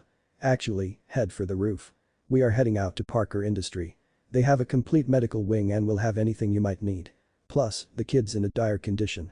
They started walking towards the elevator and pressed the button to call the elevator. Steven asked, worried. "What do you mean dire? What happened to the kid that he got shrapnel anyways?" The TV in the hallway blared with a news report. "Breaking news. Good evening, everyone. I'm Christine Everhart and today, we have reports coming in of what could only be described as a failed terrorist attack. We go now to Chess Roberts, who is live on the scene." "Thank you, Christine. As you can see, we are on the scene of the Brooklyn Bridge attack where the NYPD, along with damage control, has cordoned off the crime scene. Eyewitness reports suggest that there was an altercation between Hydra and Captain America, along with some help from Iron Man. Yet many people are saying that those were not the only heroes on the scene today. Many eyewitness reports suggest that there was someone on the scene who could only be considered a hero. Many are saying that a young boy jumped on a live grenade that was active in the middle of the crowd. Back to you, Christine. The screen image changes back to the newsroom. Our best wishes go to the brave young boy and his family, and now sports. The elevator dings and Tony steps in. Strange looks at him in awe. Strange steps in, stands next to Tony and speaks up. Is the kid on the news the one where? Yup, one and the same. A Strange thought for a bit. I'll do the surgery for free. No, can do, doc. I made a deal with you and I intend to keep it. Why? Strange asked. Because you're right, not everyone out there has 200 million to drop on someone. Strange stepped in next to Tony and he pressed the button to take them to the top floor. And Strange said one last thing, you know you could have led with a kid who has grenade shrapnel and I would have just agreed to come with you. The elevator door closed. 40 minutes earlier. Steve was on the Quinjet as they were landing on top of the Parker building helicopter pad. Peter came out to the pad along with a bunch of medical staff pulling along a high-tech gurney. Steve walks up to Peter. I'm sorry. Peter held up his hand. Save it. There was nothing you could have done because if there was, you would have done it. I saw what happened and swung back here as fast as I could to prepare the medical staff. They pulled Izuku out of the Quinjet. When Peter saw him bruised and battered, his heart rate increased while his muscles tensed and he asked Cap one question. Is the one that threw the grenade still out there? No, they are incapacitated and under shield custody, probably already being sent to the raft. Peter takes a deep breath and calms down. A bunch of medical staff surrounds Izuku. Lift on 3, ready 1, 2, 3. All the medical staff works together to carefully transfer Izuku over. They start hooking him up to all the gurney's pre-installed heart rate and vitals monitor. His heartbeat was faint, barely above the line, and his blood pressure was dangerously low. The staff member starts moving him to the medical facility in the building. He needs a blood transfusion or he's not going to last. What's his blood type? Blood tests have not gotten back yet. Then get an O-positive bag. He needs blood now.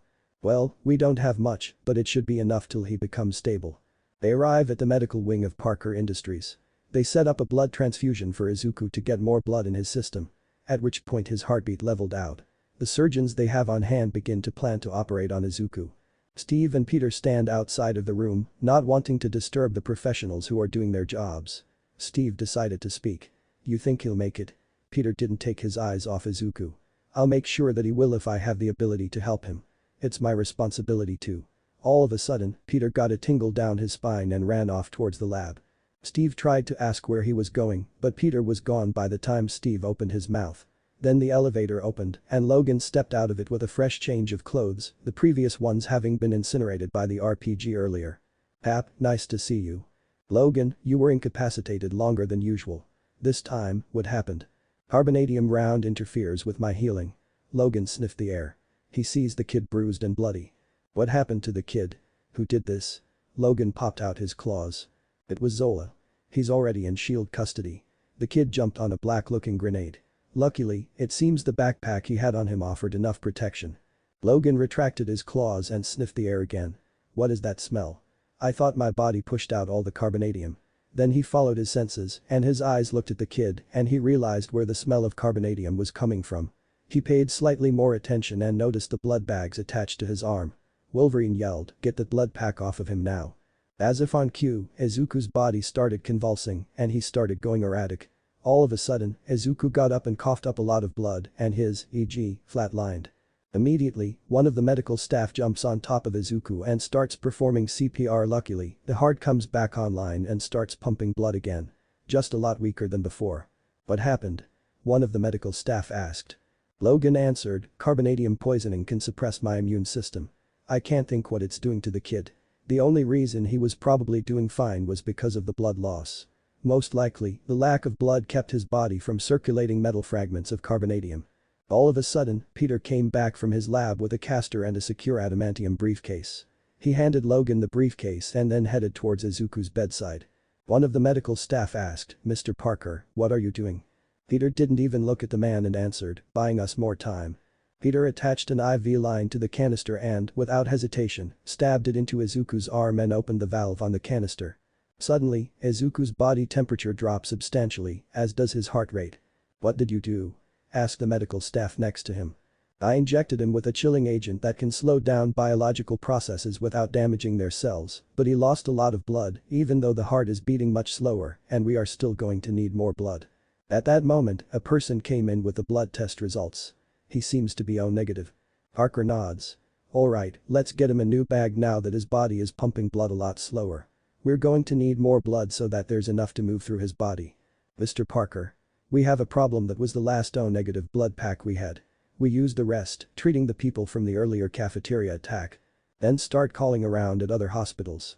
Someone has to have more O negative blood. Start looking at the employee files as well and ask if anyone is willing to donate if they have a matching blood type. With blood, the chilling liquid bought us another 2 days or so, but if we can't, we have about 15 minutes before he goes into cardiac arrest." "I'll do it." Everyone looks to the source of the voice to see Steve stepping up. "My blood type is O negative. I will give some of my blood." Peter looks at him. "Cap, it's an emergency. We wouldn't be able to take the traces of super soldier serum out of it. The kid takes to mutations very well. If we use your blood, any remnants of the super soldier serum in it could replicate in his system and very well replicate it within him. There's more than a slim chance of it happening. Do you understand that risk?" Steve looks at Peter and nods. "Alright then. Someone go and get a blood transfusion kit and let's get this done," Peter said. One of the medical staff left to go get the kit as Steve went and sat down in a chair, and soon after, the medical staff arrived with the transfusion kit and set it up. "There you go, Captain. It will take about 10 minutes to fill the bag. I'll give you some saltines and a sports drink." Steve sits there and contemplates why he agreed to give up his blood. He remembers a similar situation from long ago. 1943, Camp Lehigh. Stands in front of Steve Rogers as they finish debriefing him about the experimentation that's going to happen tomorrow. "So, Mr. Rogers, are you ready for tomorrow?" Steve looked at him. "Can I ask you a question?" "Just one," says Dr. Erskine as he sits on the bed across from Steve. "Why me?" Steve asks with real curiosity. "Well, I guess that's the only real question that matters," Erskine replies. "You know I'm from Germany. But a lot of people forget that the first country that the Nazis attacked was their own. I had begun the creation of the serum as a way to help all those in Germany who were struggling as a result of the First War. They were all looking for a savior, and then along came Hitler with his parades and his shows of force. He hears of my work and says, 'You will make me an undefeatable army.' I obviously wasn't interested. Then, one day, one of Hitler's inner circle came to me and forced me to inject him with an incomplete version of the serum." Steve asks, interested in the story, "Did it work? Did he get stronger?" "It amplified every part of his character, including the darkness that was the very base of his character. This is why you were chosen. Because a strong man who has known power all his life may lose respect for that power. While a weak man knows the value of strength and knows compassion." Dr. Erskine stands up. "Whatever happens tomorrow, you must promise me one thing. That you will stay who you are. Not a perfect soldier but a good man. Present day." "Here you go, Captain Rogers." The nurse came back with a Gatorade and saltines and handed them to Steve. The blood bag was full and he was taken into the room with Izuku. As soon as the blood starts to go into his system, his heart rate starts to level out completely. His vital signs seem to have stabilized. "We'll keep monitoring him." A sense of security fell over the medical staff and they were finally out of immediate danger. Peter finally took a deep breath. "I'll call Tony to tell him we stabilized the kid and that we need to talk about what happens next now that the kid has a mutagen in his blood." Logan walked up to Steve as he covered up his arm after he declined the bandage on his arm. "So Cap, are you sure you're okay with there being another enhanced super soldier out there? Why do you think the kid doesn't deserve it or something?" Steve asks semi-annoyed. "Listen, Cap, I talked all of 4 sentences with the kid and got a feel for his personality and now I hear he jumped on a grenade with no regard for his safety. I'm afraid that when he pulls through this, the rest of us will be out of a job." Logan chuckled himself. "Hell, if I didn't have constant metal poisoning, I would offer up some of my blood." Steve nods. "This might be the birth of the world's next big hero." Alternate Japan. Inko stirs awake, there's sunlight shining through the window. Her red puffy eyes were swollen from crying last night. She checks the time. It's 1 p.m. She didn't care. There was no reason to go to work today anyway. She looked at the table she had passed out on. Sprawled on the table were different photos of her baby. The one that she wouldn't see alive again. As soon as that thought crept into her head, tears streamed down her face. She tried to put herself together. She wiped the tears off of her face and started to look at her phone to see what to do next. After all, what does one do when they've lost a loved one, you know, besides cry? But while she was doing this, one thought prevailed in her mind. She wouldn't wish this pain on anyone else. Parker Industries. Stark had shown up with a surgeon about 5 hours ago. The surgeon immediately admonished them for spreading poisonous metal through the kid system. But said that the cooling agent was ingenious and asked if he could get some sent to his hospital as part of his bill. They then started to put Izuku through every test possible so they could get a complete view of his current condition. It was now 3 in the morning and Parker was wide awake. He was running multiple simulations with the data they had gotten from scanning Izuku, and after each one, he felt worse. Not that he didn't trust the surgeon that Stark brought in, but the numbers were saying that tomorrow would not go well. Peter looked at the briefcase he brought with him. Inside was something that he was going to use on Izuku if they couldn't find him any more blood, and right now, it was tempting. Stark walks into the room, drinking a cup of coffee, and asks. "Can't sleep, huh?" Peter looked at him. "I'm sure you've had projects that keep you up until late at night." Stark looked at him. "Listen, I know you're worried about the kid, but Strange will fix him right up. We ran the simulations, and he will follow the optimum surgical path. The numbers don't lie, Tony." Peter looked exasperated. "Every time I think of the surgery tomorrow for even a second, my spider senses go off." Tony stares at him. "What's wrong? Then why are you so worried?" Peter looks at Stark. "Honestly, that kid shouldn't be alive, and it's a miracle that he's breathing right now. Then I feel like there's something I can do to help him, even though I know it might be unethical. My instincts are telling me to do it." Stark looks at him. "What exactly are you proposing here?" Peter's face was dead serious. "I want to mutate the kid." Tony spat out his coffee. "Are you mad? You propose making the kid into a science project?" Peter got angry. "This has nothing to do with that. Listen, Tony. I'm pretty sure that kid died earlier, and the only reason he's alive is because of the super soldier serum in Steve's blood. If we could get a mutation to stick, the kid would have a better chance of coming out alive. But the kid is fighting with death right now, and I want to give him the best chance of winning." Tony shot back. "Even if it would help him. We're taking a significant risk here." Peter gets up and pulls out some data papers. "This kid's body is primed for mutation. His body is already taking the minuscule amount of super soldier serum that he got from Steve's blood and running with it. If we can just give it a push, I'm sure it will take hold and the kid will be better off." Tony looks like he is starting to look convinced. Even if it does work, he would still be crippled. Not to mention, carbonadium shrapnel is still running havoc his system. We would have to find a mutation that could counteract that, and it's not like those grow on trees. "You could use mine," Logan says from behind. "I had a nightmare and was hoping you had some alcoholic sleeping aids in your office." "I'm not much of a drinker, but there should be some scotch in Doc Connor's office," Peter tells him. Logan leaves for a few minutes and returns with a bottle of scotch and a couple of glasses. He pours himself one. "As I was saying, you could also give him my mutation. You said he takes well to them. My healing factor could help with the carbonadium and, you know, help with the lack of arms or legs. Though I'm sure Xavier would love a wheelamate." Tony tries to argue back. "First of all, we wouldn't have time to do a proper scan of your mutant gene." Logan shot back. "Don't bullshit me, Stark. I know full well that SHIELD has a full profile of the Weapon X program. Not to mention, my mutation has been harvested and used with my consent for years. I'll gladly share it with someone who even Captain America trusts." Peter speaks up. "I have an adamantium drill we can use." Tony looks defeated. "Fine, let it be said that I tried to stop this. That being said, I don't want to be left out, so how can I help?" Peter answered. "Well, can you get a hold of the Vita chamber your dad used in Project Rebirth?" "No, that thing was torn down and its shell is at the Smithsonian. But using some old blueprints, I could probably build one in about 3 hours." Tony heads out. "While he does that, Logan comes with me. We can extract that bone marrow from you in 1 hour and use the other 2 hours to pinpoint the mutation gene." Down in the medical wing of Parker Industries. Steven was up and a lot of people would think a surgeon would need rest to perform at his best. But not Steven. He was practicing on the other patients that had gotten attacked earlier in the day. Some people would say that it's rude to call one's patients practice. But Steven needed to shake off the rust. But Steven's rusty work would still be the envy of surgeons all over the world. While sutured and finishing off his 4th patient of the night, he was making a game plan of what to do for the kid he was hired to save. He had studied the scans they took of the kid and thought of them for hours. There was one thought that was present ahead of all the others. This kid should be dead, considering the damage to his internal organs, but one way or another, he still has a pulse. His body is fighting to survive, and Strange is going to do his best to save him. Izuku opened his eyes, and they were bright. He squinted. "Am I dead?" Izuku looked around, expecting to see a field of flowers or clouds, but he was surprised to see a man at a computer desk. The man looked up and saw a kid. "What are you doing here? I wasn't expecting anyone today." "I don't know. I just woke up and I was here. Izuku gets up to dust himself off but notices he's in a hospital gown and that it's bloody. Yeah, that's how most people get here, but some exceptions exist.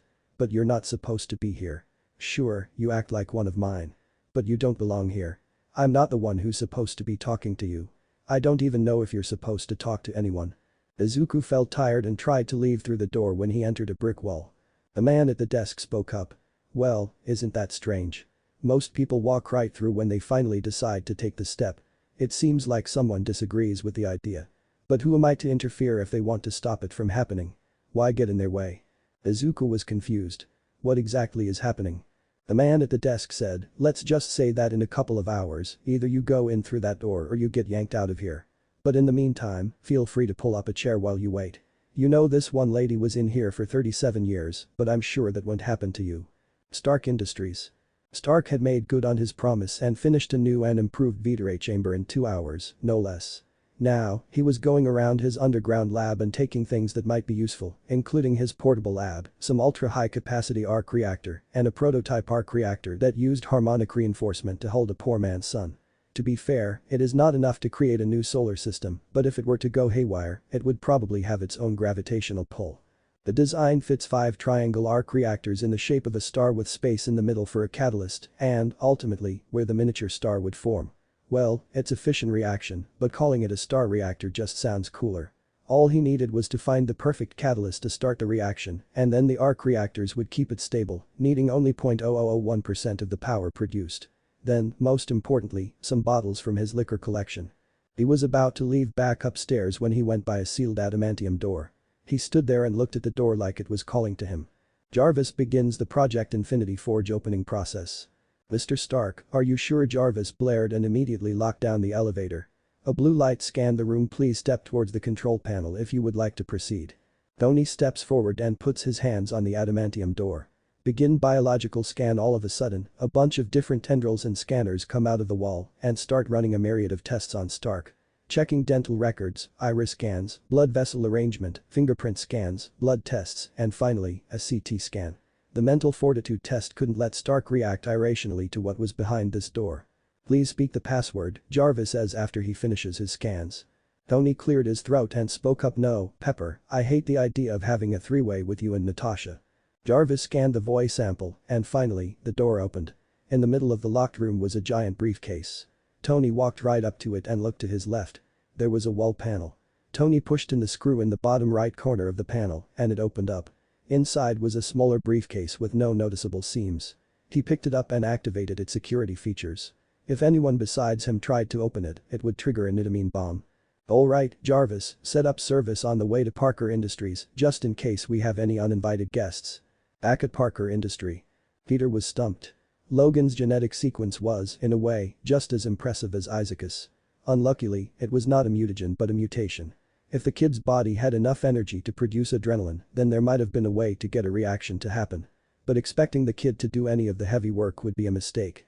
There was also the problem of the super soldier serum fighting against Logan's mutation before Isaac's quirk could get a hole in it. Then, all of a sudden, Peter had a thought worm into his mind. He opened the briefcase he had with him earlier. He had closed the irradiated spider that had bitten him and crossbred it with the spider that had bitten Miles, resulting in a new super breed of spiders. That was then also crossbred with 30 other species of spiders, finally resulting in one breed Characters Parker. This was his Victor Frankenstein moment, and after he had derived enough venom to fill 7 vials of venom. He burdened and destroyed all the research in spiders, and all that was left of those experiments was in this box.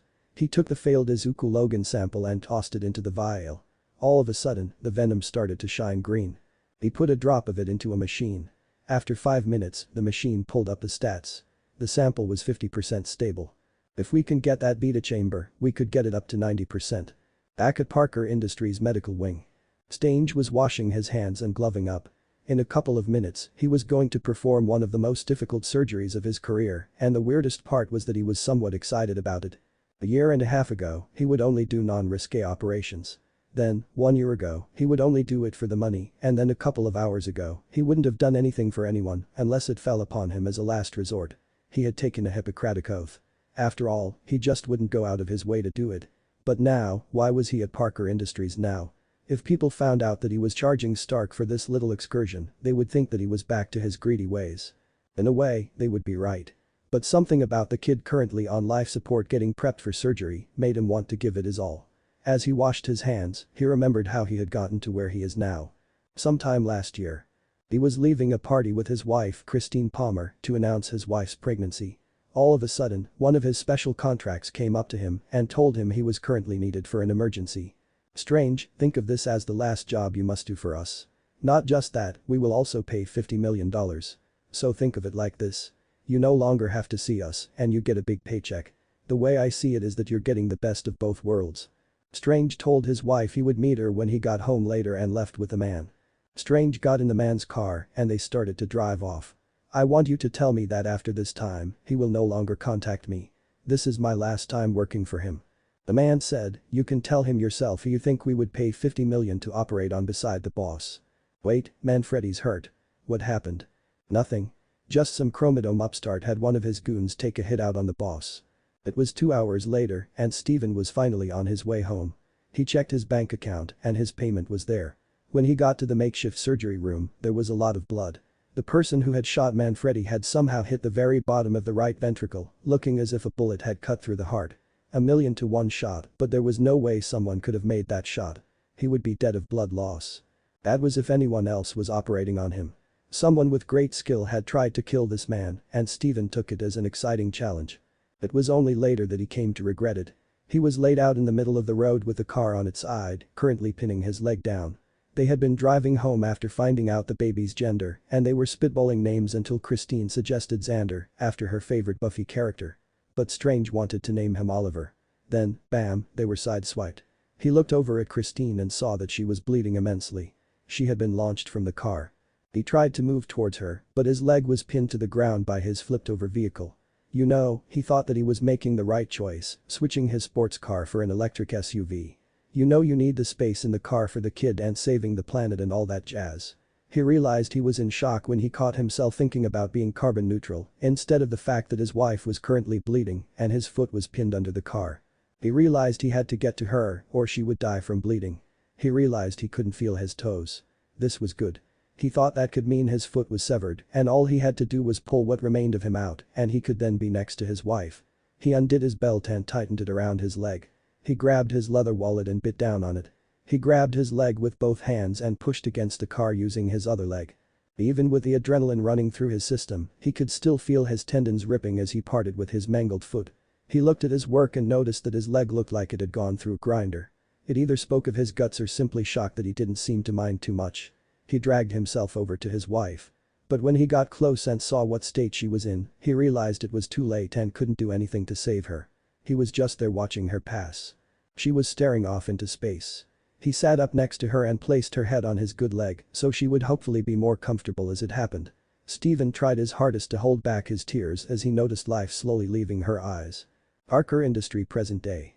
Steven shook his head. He entered the operating room and looked down at the kid. He wasn't going to stand aside, not this time.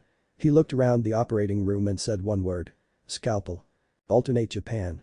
Here, Inko was sitting on her couch in her pajamas and sitting on the couch with the lights off. The only light was bleeding out from the TV set. She would constantly switch between channels to fill the silence that now permeated her apartment. Her stomach growled and she hadn't eaten in 3 days. Only now that the hunger felt like it would kill her was she cooking some instant noodles. She stuck them in the microwave and waited for the 3 minutes. She sat down and realized that she had forgotten her chopsticks. "Oh Izuku, can you?" Her sentence got caught in her throat as tears streamed down her face. She could picture him standing there giving her some chopsticks. Then he would do that All Might impersonation to cheer her up. She got up and left the cooked noodles untouched. She wasn't hungry anymore. She walked down the hallway to her room. But instead, she stopped in front of his room. She twisted the doorknob, hoping in her heart that as soon as she pushed this door in, he would be there at his desk filling out a notebook or sleeping on his bed. But that wasn't the case. The bed was well kept, undisturbed, and empty. She lay down. She would just lay there for a little bit. She closed her eyes, and the exhaustion finally took her. So here Izuku was, bored out of his mind in what seemed like a principal's office. The man in the room there hadn't looked up at Izuku since he had initially arrived. He was just typing away on his computer. Whenever Izuku tried to initiate a conversation, the man would make incoherent noises as if that constituted a satisfactory answer. Izuku suddenly felt a pain in his chest. Ow, what's this feeling? The man sitting at the desk decided to answer him. Don't worry. The anesthetic should kick in a bit. All of a sudden, Izuku's chest felt slightly numb. Then, there was a call over the intercom system. Would Cephas please report to management? I repeat, would Cephas please report to management? Suddenly, the man at the computer got up and reached for a door behind the chair, which Izuku could have sworn was not there a few seconds before. Cephas turned around to look at Izuku before exiting. He spoke and said. Please don't touch anything. I'll be right back. He walked out the door, closing it behind him. Izuku was about to get up when, not even half a second later, Cephas walked in with a briefcase. He began to gather papers and files. He put his suitcase on the counter and entered the symbol's diaresis into the combination lock, and as the briefcase opened, a bright light shone out of it. Cephas simply grabbed some papers, stuck them into his suitcase, and closed it. Cephas walked around the room. He was grabbing things from filing cabinets and sticking them into the briefcase. Izuku spoke up. What happened? Where are you going? Cephas decided to answer him. I'm going on vacation, so I'm picking out some work to do while on a break. Izuku looked at him. You guys get vacations? Cephas shrugged. I don't know, but management said I do, so I won't argue. The last group that did that got cast out into lower management. Someone shall be along to take my place shortly. Good luck with whatever is going on with you. Cephas straightened out his suit and stepped out the door, which was gone the next second. Suddenly, another random door opened and a man in a white trench coat walked through. The man sat down at the desk and changed the nameplate to Beyonder. Then he sat down, and only then did he notice Izuku. He waves his hand in the nameplate to say Frank instead. Frank spoke up, sorry, nobody told me I was going to have company and I promised I wouldn't use all my powers while working here. So you can return to what you were doing before I got here and I'll get to work. Frank typed one letter into the keyboard in front of him. Alright, I'm bored. So kid, what are you doing here? Izuku yawned. He honestly felt slightly lethargic and his body felt sore, but he also felt somewhat better, as if a great weight had been taken off him. But he answered. I honestly don't know. The last guy that was in here didn't say anything. Well, let's look up your file on this computer, shall we? What's your name? Frank asks as he's already typing away. Izuku Midoriya. Frank shakes his head. That name is too strange. Your name is now Ike. Ike began to panic. I like the old name my mom gave to me. Alright Ike. I didn't mean to hurt your feelings. He entered Ike Midoriya into the computer. No results found. I wonder why that is. Try Izuku Midoriya, Ike said. Well, I don't know why that would work. Frank types it in. Well, there you are. Why did you lie when you said your name was Ike, Izuku? You need to be more proud of the name your mom gave you. Frank looks through the file. Not much information on you. It just says waiting for a transfer order and in place of origin, it says unknown time and existence says 10 days. You're a very developed infant. But I'm 14. Izuku tried to correct him. Wait, if it's wrong, then that means that you're like me. You're not in your home dimension. Parker Industries.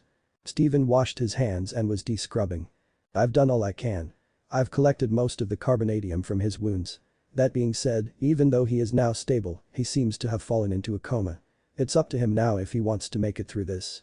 Even if he does, he will probably need physical therapy for at least a year. Steven tapped his metal leg. You might also want to look into getting him some prosthetics. But I'm getting ahead of myself. We'll have to see if he wakes up first. I'll be resting at a hotel nearby. Please inform me if his condition changes. I'll be over as quickly as possible. Steven shook Peter's hand and started walking towards a town car they had gotten for Strange.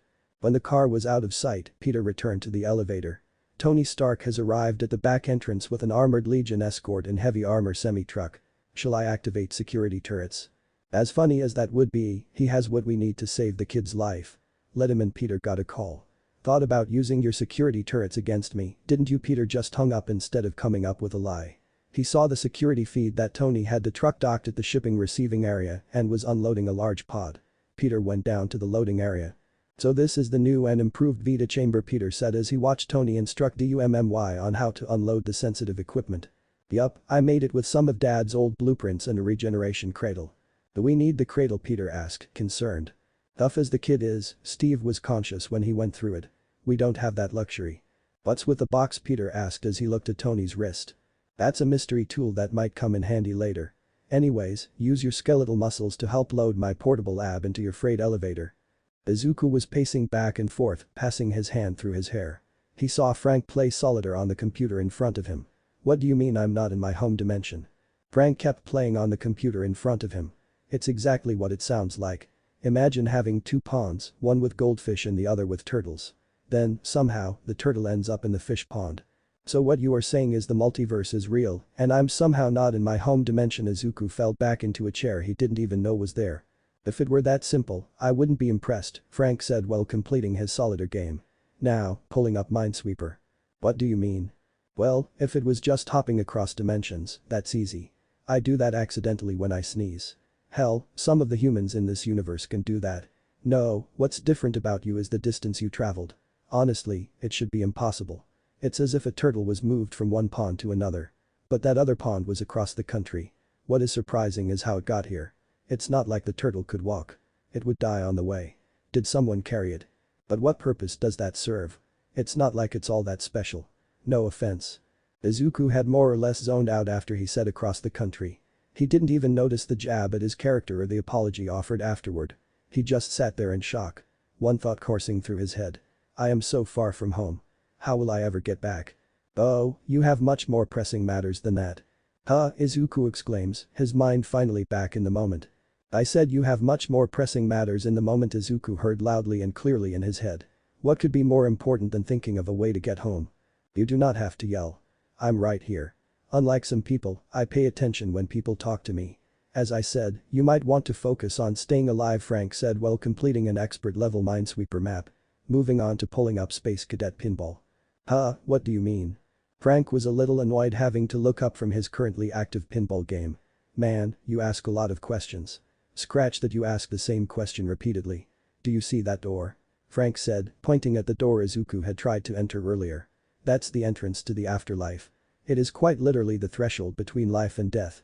When you cross over it, you move on to what you believe is after. Izuku was in full panic mode. I can't die yet. Izuku got up from his chair and tried to put as much distance between him and the door. Sitting in the corner like a wounded and sacred animal, hoping that if he ignored it, it would go away, trying to make himself as unnoticeable as possible. Why not, asked Frank. From witness reports, what lies behind that door is the most incredible adventure. Why return to the boring part if you are already at the reward stage? You did it and you can rest now. No more expectations, no more hurt, no more ridicule, and no one telling you what to do or where to go. True freedom. You know you mortals always look at death as something so scary when it is one of the greatest gifts he ever granted you. It's just been misrepresented by those who can't enjoy it and are stuck to wonder forever. Is it sad when it happens unexpectedly? Sure. Should people try to expedite the process? I don't think so, but if it's the way the dice fall, the last thing you should do is fear it. Frank exhaled with a sense of melancholy. Sorry, I was rambling there. The admittedly excellent speech had gotten Izuku to calm down. I can't go yet. There is so much I have to do. There is so much I want to do. Like what? Frank asked, wholly engrossed in the conversation, forgetting the virtual pinball game. Well, I've always wanted to be a superhero. Parker Industries. Okay, how are his readings? Asked Peter as he ran around the lab, making sure everything was set up correctly. Same as where earlier, answered Kurt. Heartbeat is going steady. Neural activity is at the same low level as earlier, and blood pressure and temperature are still low. How are we doing on power, Tony? I don't want this thing to shut off when we're in the thick of it. The star reactor is up and running. Power converters have been built and installed. The cradle is functioning correctly, and the Vita ray emitters are primed and ready. All we need to do now is hook up the mutagen and insert a kit. Peter went and inserted each vial of mutagen into its proper slot. Alright, let's load him into this thing. Steve walked in carrying Izuku and slowly laid him down in the cradle. Then, he put the oxygen mask on Isaac's face. We need to cut off his bandages so they don't restrict his limb growth. Logan walked over and slashed at the kid's bandages, and they fell off, having been cut perfectly.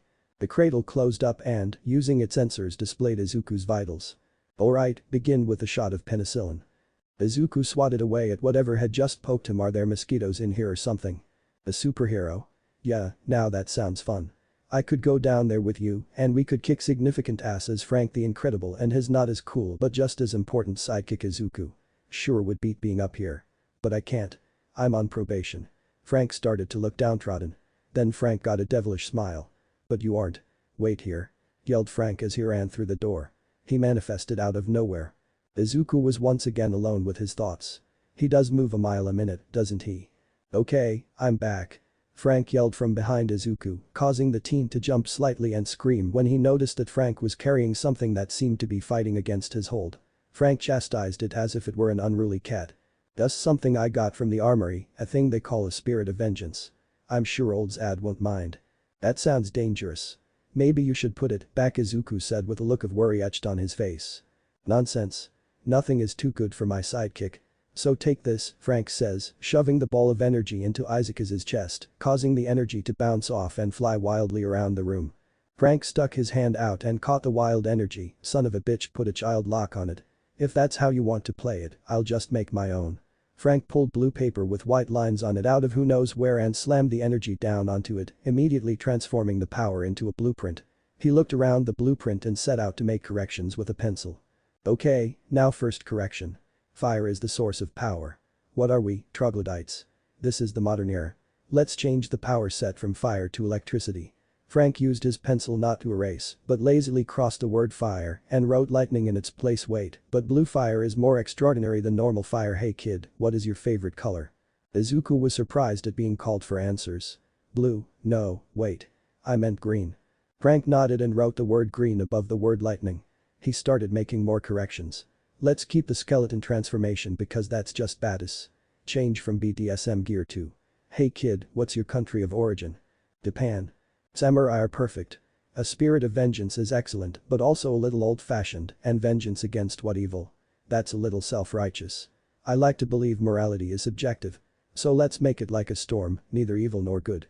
It brings both salvation and destruction, depending on how you use it." "Alright, all done." Frank signed his name on the bottom of the page. He pulled the energy back out and it looked green now. "All we need to do is stick this thing inside you." Frank steps towards Izuku as Izuku takes a step back. "Are we sure that thing is safe?" asks apprehensive. "Yeah, 100% okay, maybe like 70%. Look, I need someone there to be a hero and complete my dream. But being a hero is my dream. That's not important right now. Listen, how about if you take this? I will do you a favor in return. Could you send me home?" "Sorry, kid. I wish I could, but I am still on probation, so sending someone all across the Omniverse would be a significant violation." "Oh, okay, just thought I would ask," Izuku said sadly. "But maybe I could help you send a message." Parker Industries. The cradle closed around Izuku. Everyone seemed to be holding their breath. Tony was over by the controls, Kurt standing beside him, keeping track of Izuku's vitals. Logan posted outside the door to the lab just in case any other Hydra agents were hiding at Parker Industries. Peter stood by the cradle along with Steve, just in case they needed to act quickly. Peter broke the silence. "Alright, Begin, the injection." Tony activated the injector with the press of a button. The vials were emptied one by one. They looked at Isaac's vitals, making sure they stayed stable as soon as the screen indicated that the mutagen had been fully injected. Peter nodded to Tony, signaling to start part 2 of the operation. Tony turned a dial slowly and the Vitaray lights quickly pelted Izuku with radiation. As the power is increased, the screen reading looks optimal. Steve looks on in worry.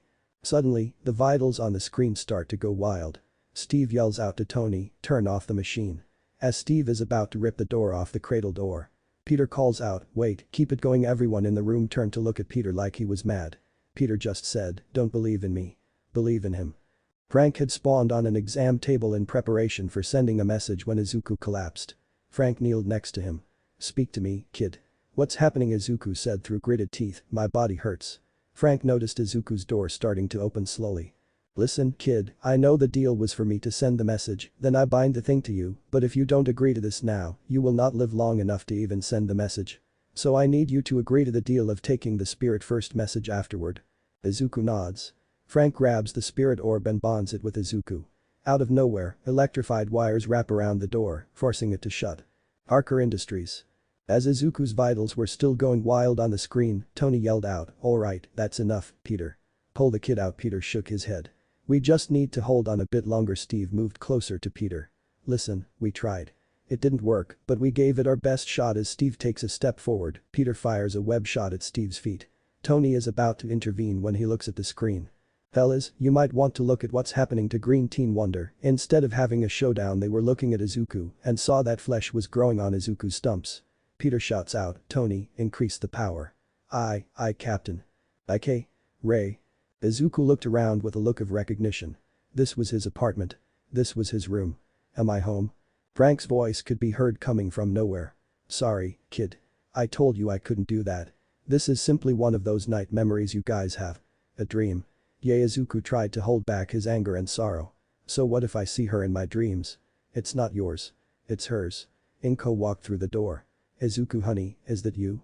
I knew you would come back home. She was about to hug him when she stopped. No, wait, this is too perfect. This isn't real. As she said those words, the warmth and light left the room. In a couple of minutes, I'll wake up and my baby boy will still be dead. She collapsed on the floor crying. Izuku could not hold himself back anymore and joined his mom on the floor to embrace her in a hug. If only I were a better mom, this wouldn't have happened. Mom, don't blame yourself. I never did. There were times when I thought you should have said something different, but I would never trade you for any other mom in the world. Mom, I don't know how to explain this, so I won't. I'll just tell you this is not dead. I'm stranded. I've met some good people who will help me where I am. She looks up at him and asks one simple question. Will you ever come back? Izuku holds his mom's hand. Not even the universe could keep me away. But mom, I need you to do me a favor. She looks up at her son. I need you to keep going and live a full life even if I can't be there with you. I need you to keep smiling for the both of us. Inko just asked, Izuku, how can I go on without you? He smiles at his mom and says, cause you are strong, mom. I've seen it and now I need you to be strong again. I know it will be challenging, but you have to take it one step at a time. After that, they sat there, hugging for what felt like hours. Izuku looks down at his hands and sees them start to fade. It looks like our time is up. One more thing. Your birthday present is in my second drawer. You can go ahead and open it. Just remember, mom, this isn't a goodbye. It's simply a see you later. Parker Industries. As Izuku opened his eyes, he heard a single line. Welcome back, kid. You've been gone for a while. Welcome back. Peter was sitting in a chair beside the bed Izuku was lying on. Izuku tried to check his surroundings. He felt something on his eyes and something covering his ears. Why are my eyes and ears covered? Peter said, we figured they'd be sensitive to any stimuli. You haven't been awake for a while, so we thought it safer so that you wouldn't be overwhelmed. Here, let me get that for you. Peter reached over and started unraveling the wrappings. Izuku looked around. Everything was bathed in a dim red light. He looked around the room. He could make out some details, as it took his eyes a short time to adjust. He looked at Mr. Parker. He looked disheveled. He was wearing a wrinkled, long-sleeved white button-up shirt. He had stubble growing, and it looked like he hadn't bathed. In fact, he could smell that he hadn't. He was about to say something when he felt a strong buzzing feeling coming from his head. It felt like stitching a muscle he had never stretched before. The more he paid attention to it, the more it felt like he had muscles all over his body that he hadn't known. But the buzzing one in his brain was the loudest, as if it was telling him something. Once he saw Peter, he could finally understand why. The feeling was telling him that he and Mr. Parker were of the same kind and he didn't know why, but this made him feel comfortable. Izuku realized he hadn't said anything and was about to when Mr. Parker beat him to the punch. What is the last thing you remember? Peter asked. I remember the bridge and then maybe I remember seeing my mom, but I'm pretty sure that was just a dream. Other than that, everything else seems pretty blurry. Izuku tried scratching his chest when he noticed three things. His hand was strapped down. 2, he actually had a hand, and 3, a glowing star was embedded in his chest. He thought for 1 second about which one to freak out about and decided on number 3. What the heck is this thing? Peter spoke, well, we had to improvise. 24 hours earlier. What do you mean his body is healing him too fast? Peter yelled at Kurt. Kurt responded, look, the human body heals naturally. With that healing comes the expenditure of energy. If it's not used, it's usually stored.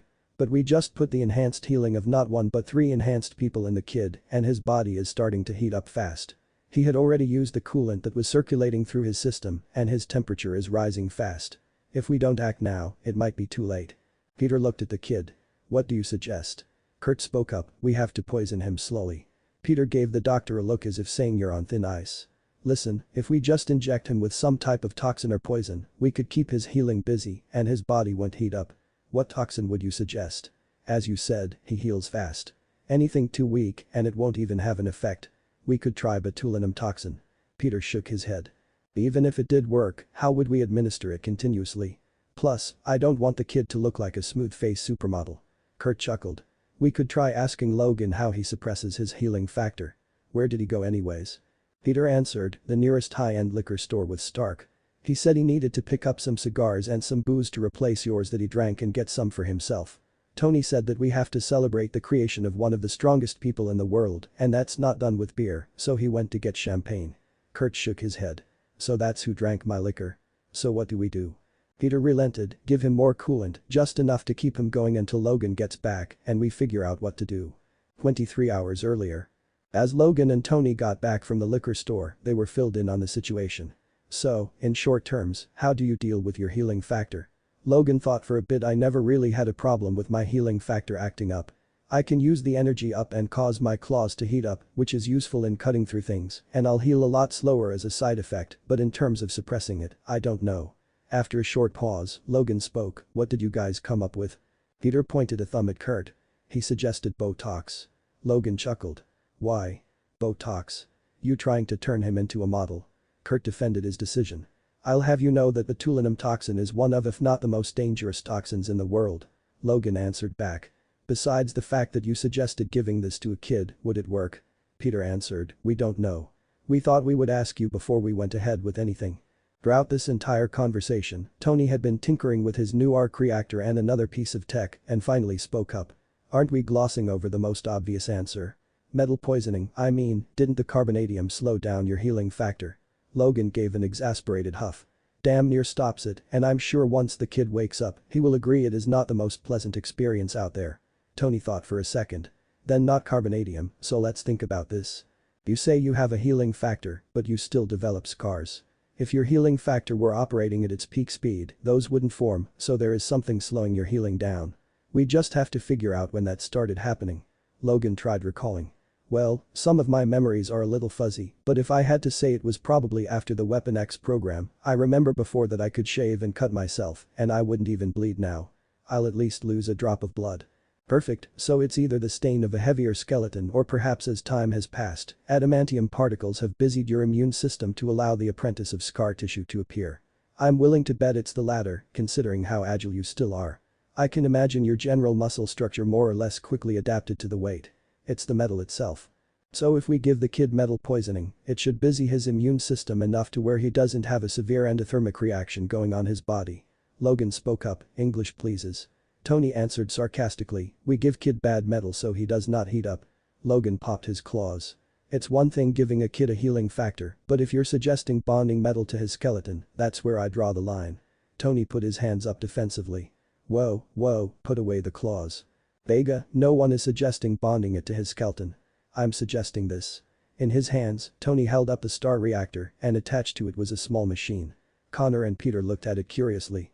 Ladies and gentlemen, I'd like to introduce the Infinity Forge. Using enough power can take sounding molecules to strip them of their protons, neutrons, and electrons and reconstitute them into a completely different form from an element to a molecule, as long you provided a sample for the machine to analyze. The best part is that the resulting product is stable. Pete looked at him. So what are you suggesting? We have the kid hold onto the thing in his room and treat it like a dialysis machine. Tony stayed silent for a second and then spoke. We could do that, or we could. Tony looked down at his own reactor. Peter looked at him with the realization of what he was implying.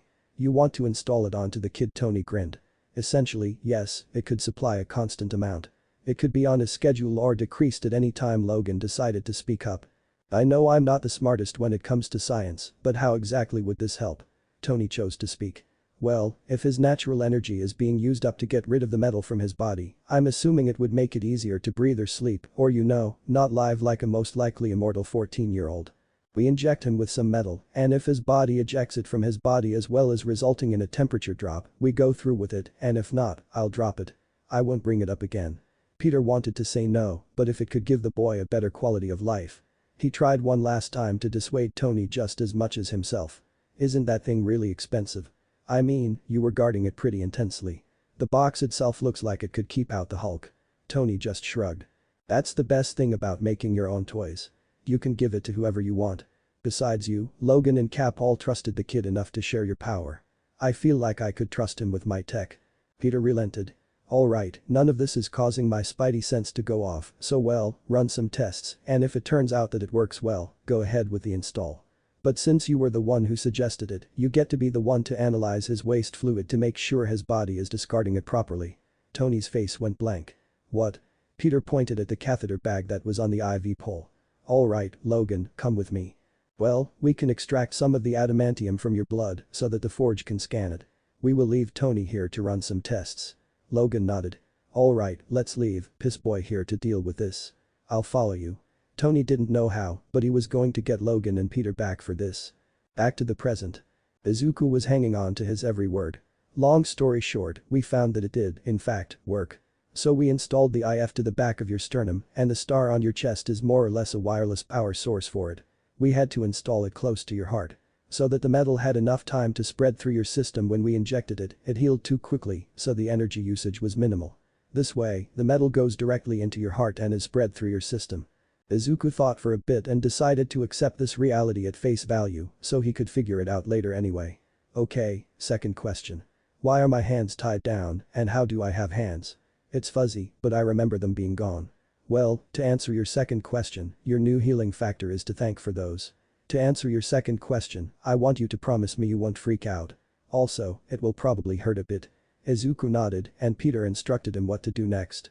Hold your wrists straight with your arms and clench your fist. Izuku did as he was instructed and then he felt a slight sting of pain. Then, with a snick, two bone claws popped out in between his index and pointer and pinky and ring finger. We didn't want you to hurt someone accidentally. So, we strapped your hands down. It was then that Izuku smelled it. He didn't know how he could recognize it, but he did. Mr. Parker, can you show me your arm? Peter showed his arm and pulled down the sleeve. On his arm was a fresh bandage. Did I do that? Mr. Parker, I am so sorry. Peter assured him. Hey kid, it's okay. Accidents happen. Izuku tried to hold back his tears but couldn't, not because he was sad, but because he was happy. He had to ask Mr. Parker one thing. Do you think I can be a hero with this? Peter laughed as if it was something obvious. Kid, you took a grenade without even thinking if you want to be a hero, you'll be the best of them all.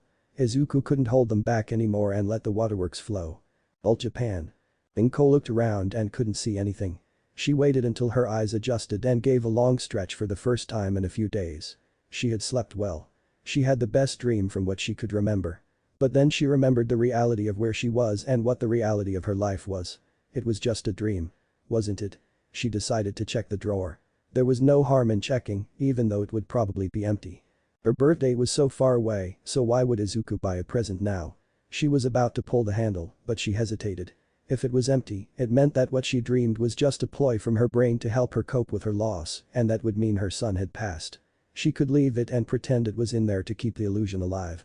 No, she had to know to let it get squashed and maybe look up some grief counselors afterward. She tentatively opened the drawer and there it was, wrapped in green paper, a small box next to it, a book that said personal journal. On the gift tag, she could read to mom, the best one in the world. She fell to her knees and started bawling, my boy is alive. Logic would dictate that she had just spotted the present earlier. She was just misremembering, but no, she knew her memory. She hadn't opened anything in Izuku's room, afraid that she would disturb the last thing she had of her dead son. But he wasn't dead. This proved it. She could go to the police with this information, but saying that her evidence was revealed to her in a dream, even in the world of quirks. That would be a little far-fetched also, given the fact that they would ask why her son wouldn't have given her a location. It probably wouldn't do her any favors. No, as far as the law was concerned. Her son was dead, but she knew. He was just lost where she didn't know, but he didn't seem distressed, and he said that one day he would return so she would have faith in her son. She was about to think of something else when a foul odor hit her nose. What is that smell? Then, in embarrassment, she realized that it was her. She had spent a couple of days crying and hadn't bathed in the meantime. She got up and went to rectify that as soon as possible. One extensive shower later. Inko stood in her bathrobe right in the middle of the living room. She was drying her hair when she decided to turn on the TV. In other news, it has been 3 days since the unfortunate incident happened in Musatafu. Where a single boy was held hostage and it seemed All Might, although saved the day, was late to arrive at the scene of the incident. Some say one of the other heroes on the scene should have made a move.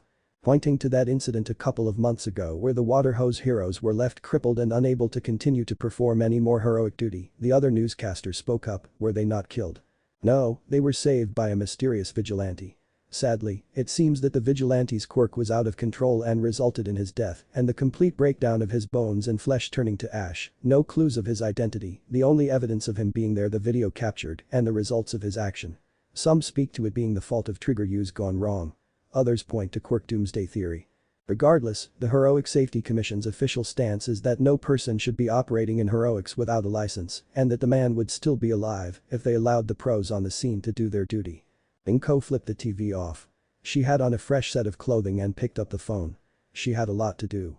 She had to inform her boss that she was ready to pick up a couple of shifts at the pet hospital. But right now, she just wants to talk to someone face to face.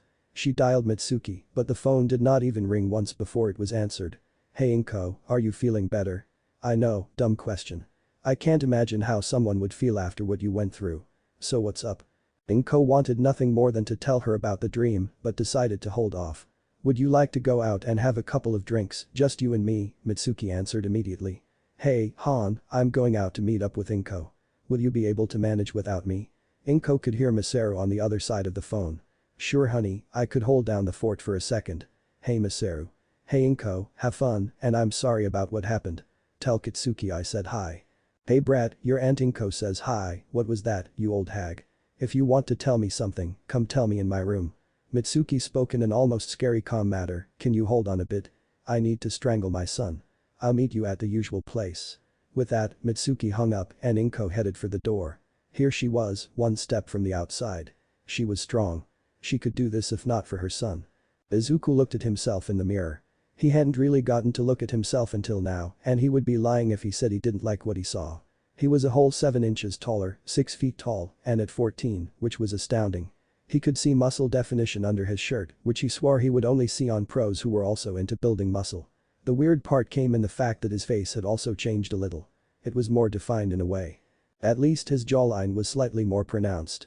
He still had the smallest amount of baby fat, but only to the point where he still looked like a teenager. He couldn't help himself and started flexing in the mirror to show off his muscle definition more.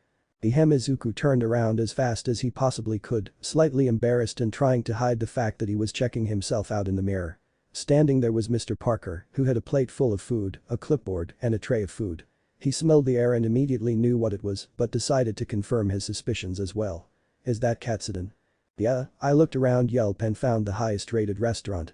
I thought you deserved a reward for surviving your whole endeavor." Izuku chuckled for a moment. "You know, it's weird. Everything has been changing so quickly. I've just been trying to make sense of it.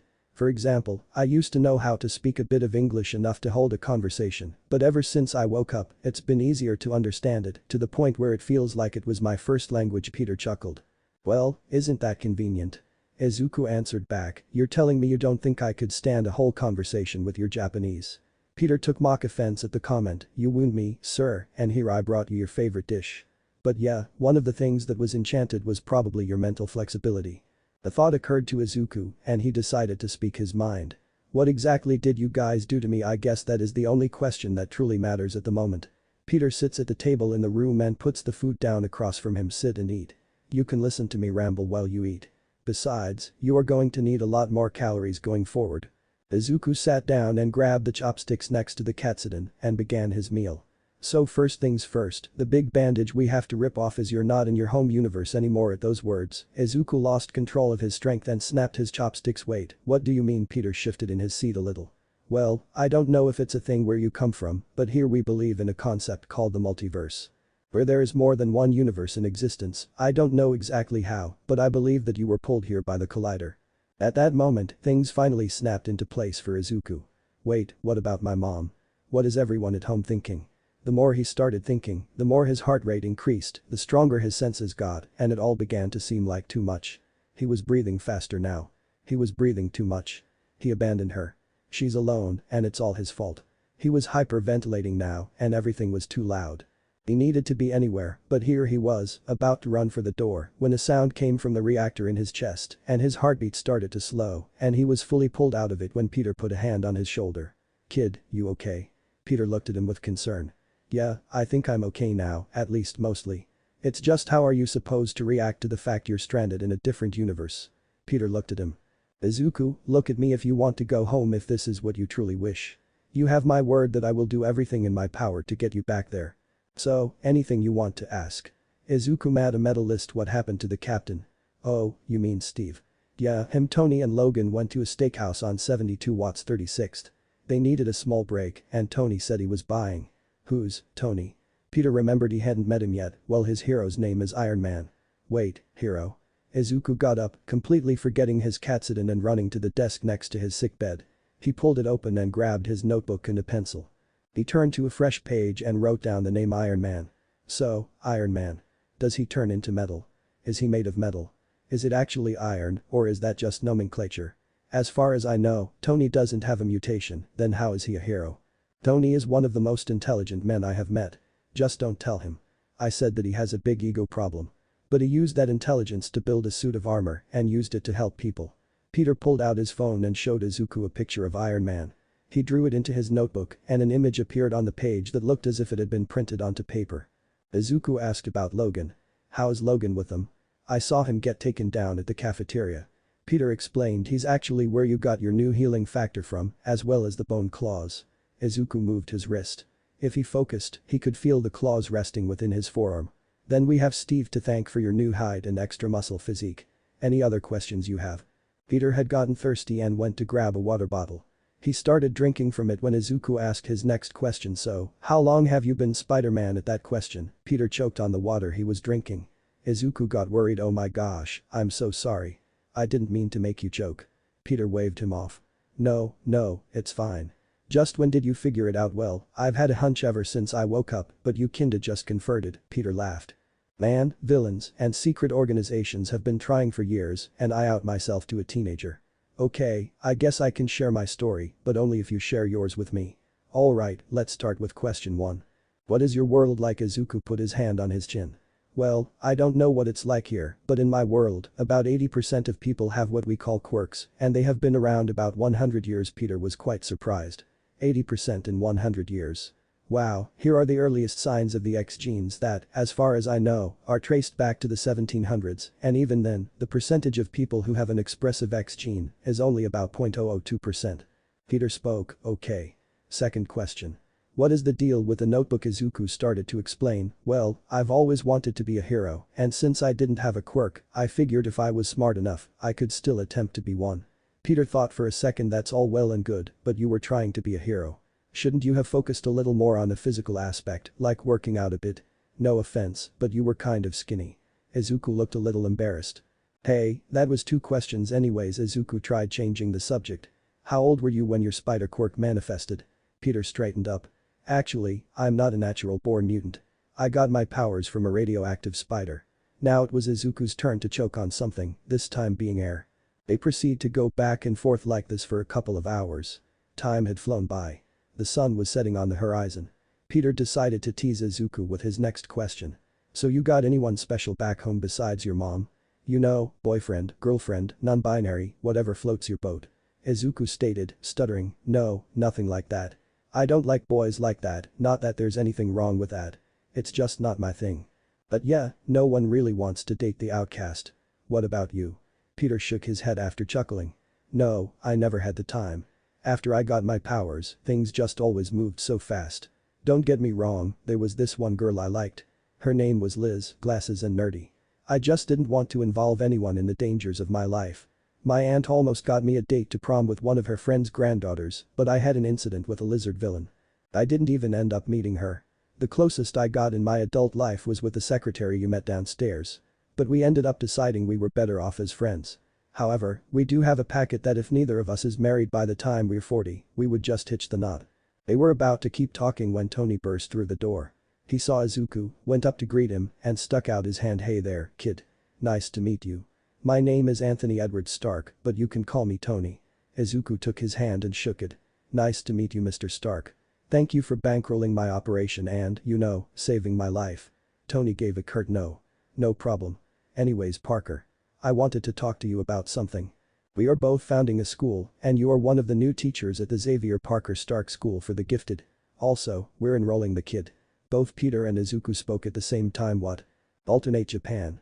Inko took in her surroundings, waiting for Mitsuki to arrive. The bar was more of a lounge than anything, and even then, she hadn't been in a location like this in a while. She was sitting at a booth when she heard her arrive. Inko got up to hug her, and Mitsuki pulled her into a tight embrace. I know I mentioned it on the phone, but I just have to say I am so sorry for what happened. I wish you could have been there for you as soon as it happened. Inko tried not to break down crying. It's okay. I know that you had your own circumstances going on. With Bakugo getting attacked by a villain and everything. I could imagine you being ready to comfort a friend at the time. How's Bakugo holding up anyway? Mitsuki took a deep breath. He's holding up fine. The doctor said that he might have lung and vocal cord damage from the villain, forcing his way down his throat. They say Hell slowly starts going mute as his vocal cords degrade. Luckily, his voice was the only permanent damage he sustained. You would think that's the case, though, considering how much yelling he's been doing around the house. I figured I'd just let him, get it out before he can't anymore. Mitsuki let out a melancholy sigh. Sorry, look at me. I'm rambling. Hell, my problems seem inconsequential compared to yours. Inko looked at her best friend and answered. You're having problems. I don't think one can really be worse, so don't belittle your problems like that. Mitsuki laughed. Man, everything you've gone through, and you're the one comforting me. So, how are you holding up? Inko took a deep breath. Better now. I just had to get out of the house, and try to get my mind off of things. They sat there talking for the next couple of hours, just going back and forth, reminiscing about the good old days. They had started with just light drinks and topics. But at one point, the rice wine came out. After that, the night became a blur. At one point, Masaru showed up to pick up Mitsuki. He greeted Inko and threw a passed-out Mitsuki over his shoulder. Who knew he had that type of muscle? Inko pulled her phone out and was ready to call a cab. Only to realize it was dead. Crap, I should have charged it before leaving. Well, I guess I'm walking. She started gathering her things and headed for the door when someone grabbed her arm. Hey there, you look pretty nice for an older woman. Why don't you come home with me? Inko was too intoxicated to care at the moment and was about to take a full swing at the creep's face when someone spoke. Actually came here with me. The creep and Inko both looked to where the voice came from. Standing there was what looked like an anorexic blonde man. The creep smiled. Yeah, right, she ain't the prettiest, but even she's way above your league. Inko didn't know whether to feel insulted or flattered at the man's words, but considering the circumstances, she decided to settle on being offended.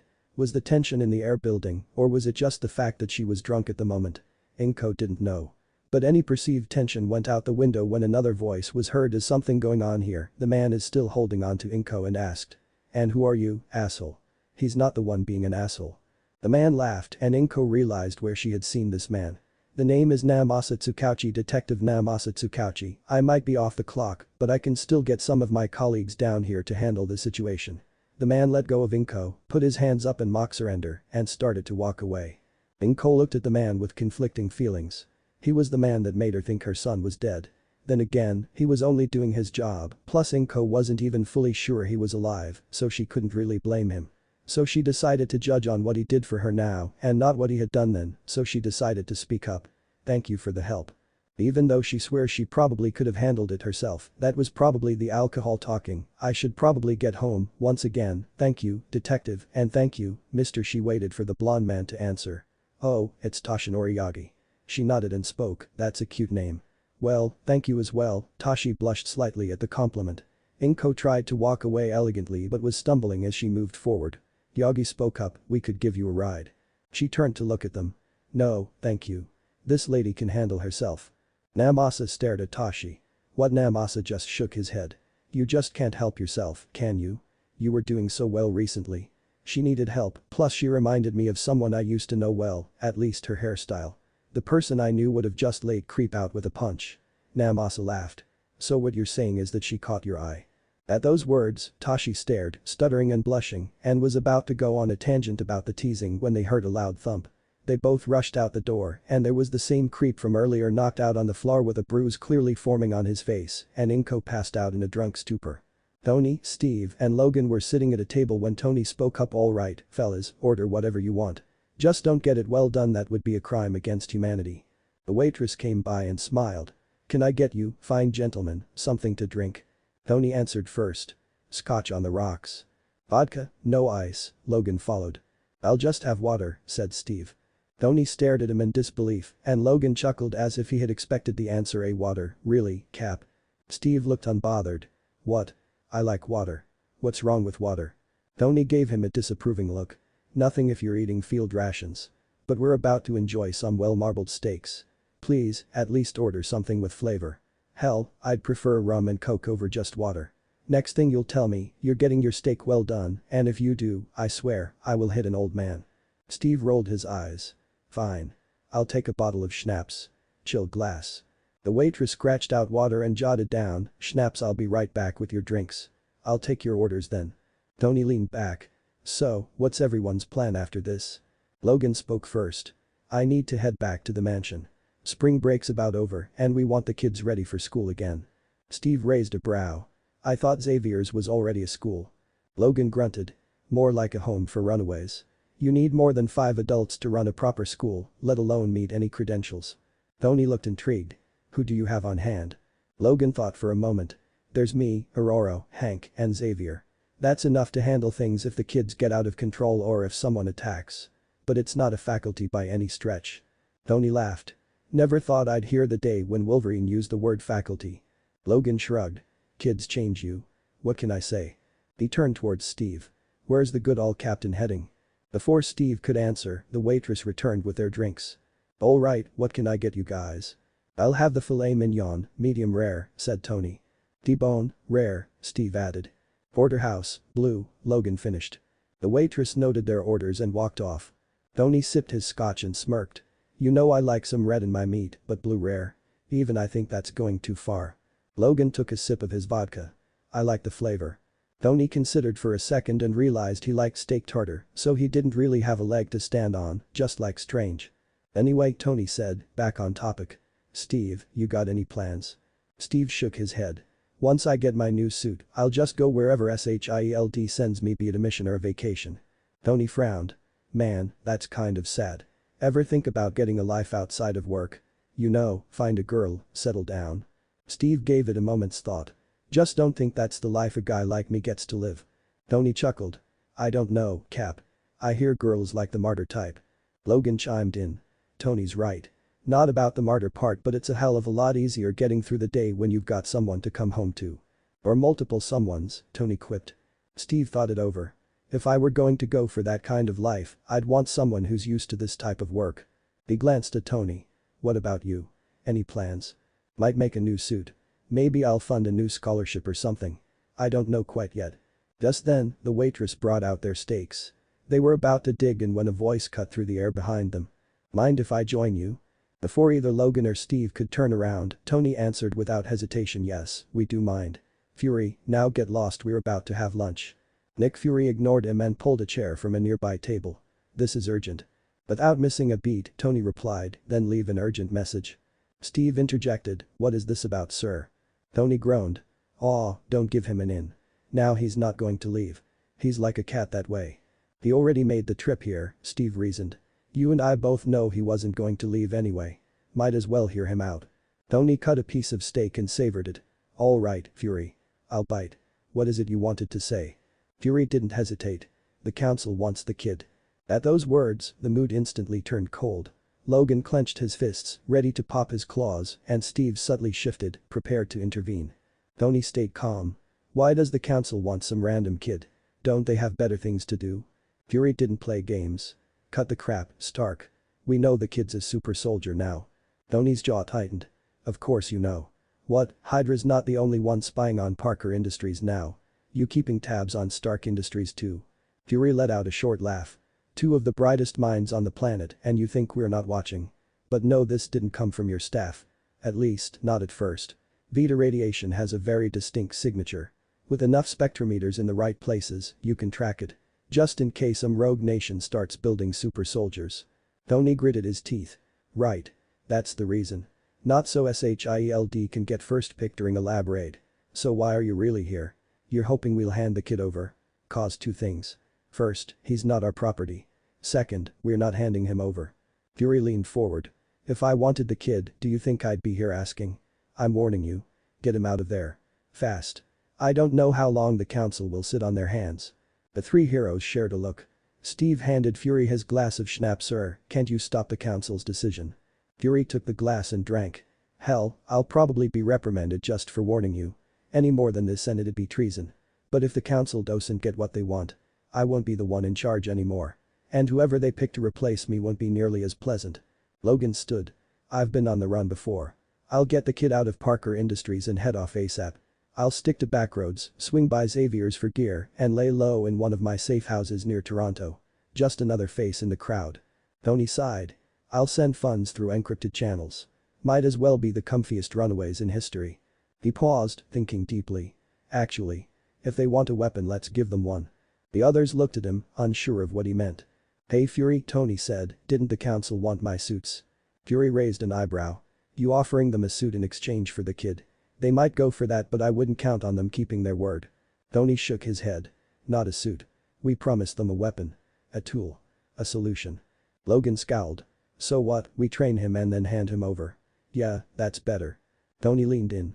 "Remember how I got SHIELD to back off? I became useful. I made myself indispensable to the government. We do the same with the kid, but not just him. Every kid. You've all seen the reports: mutant killings, rising tensions. That resentment. It can be dangerous. But we can use it." Logan crossed his arms. "Most of those kids just want to live their lives. And they should," Tony said. "But the council doesn't care. So we give them something they do care about. A school. Open to anyone but especially those with unique gifts.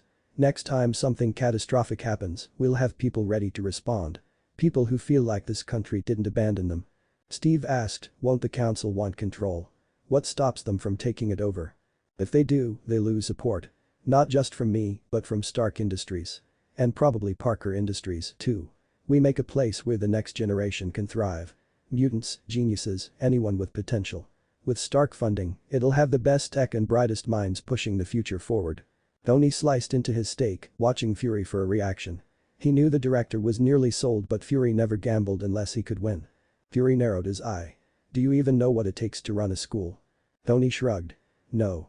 But I know someone who knows someone." He turned to Logan. "So what do you say, Logan? Think the professor would like to run a school for gifted youngsters?" Logan just laughed. "Please.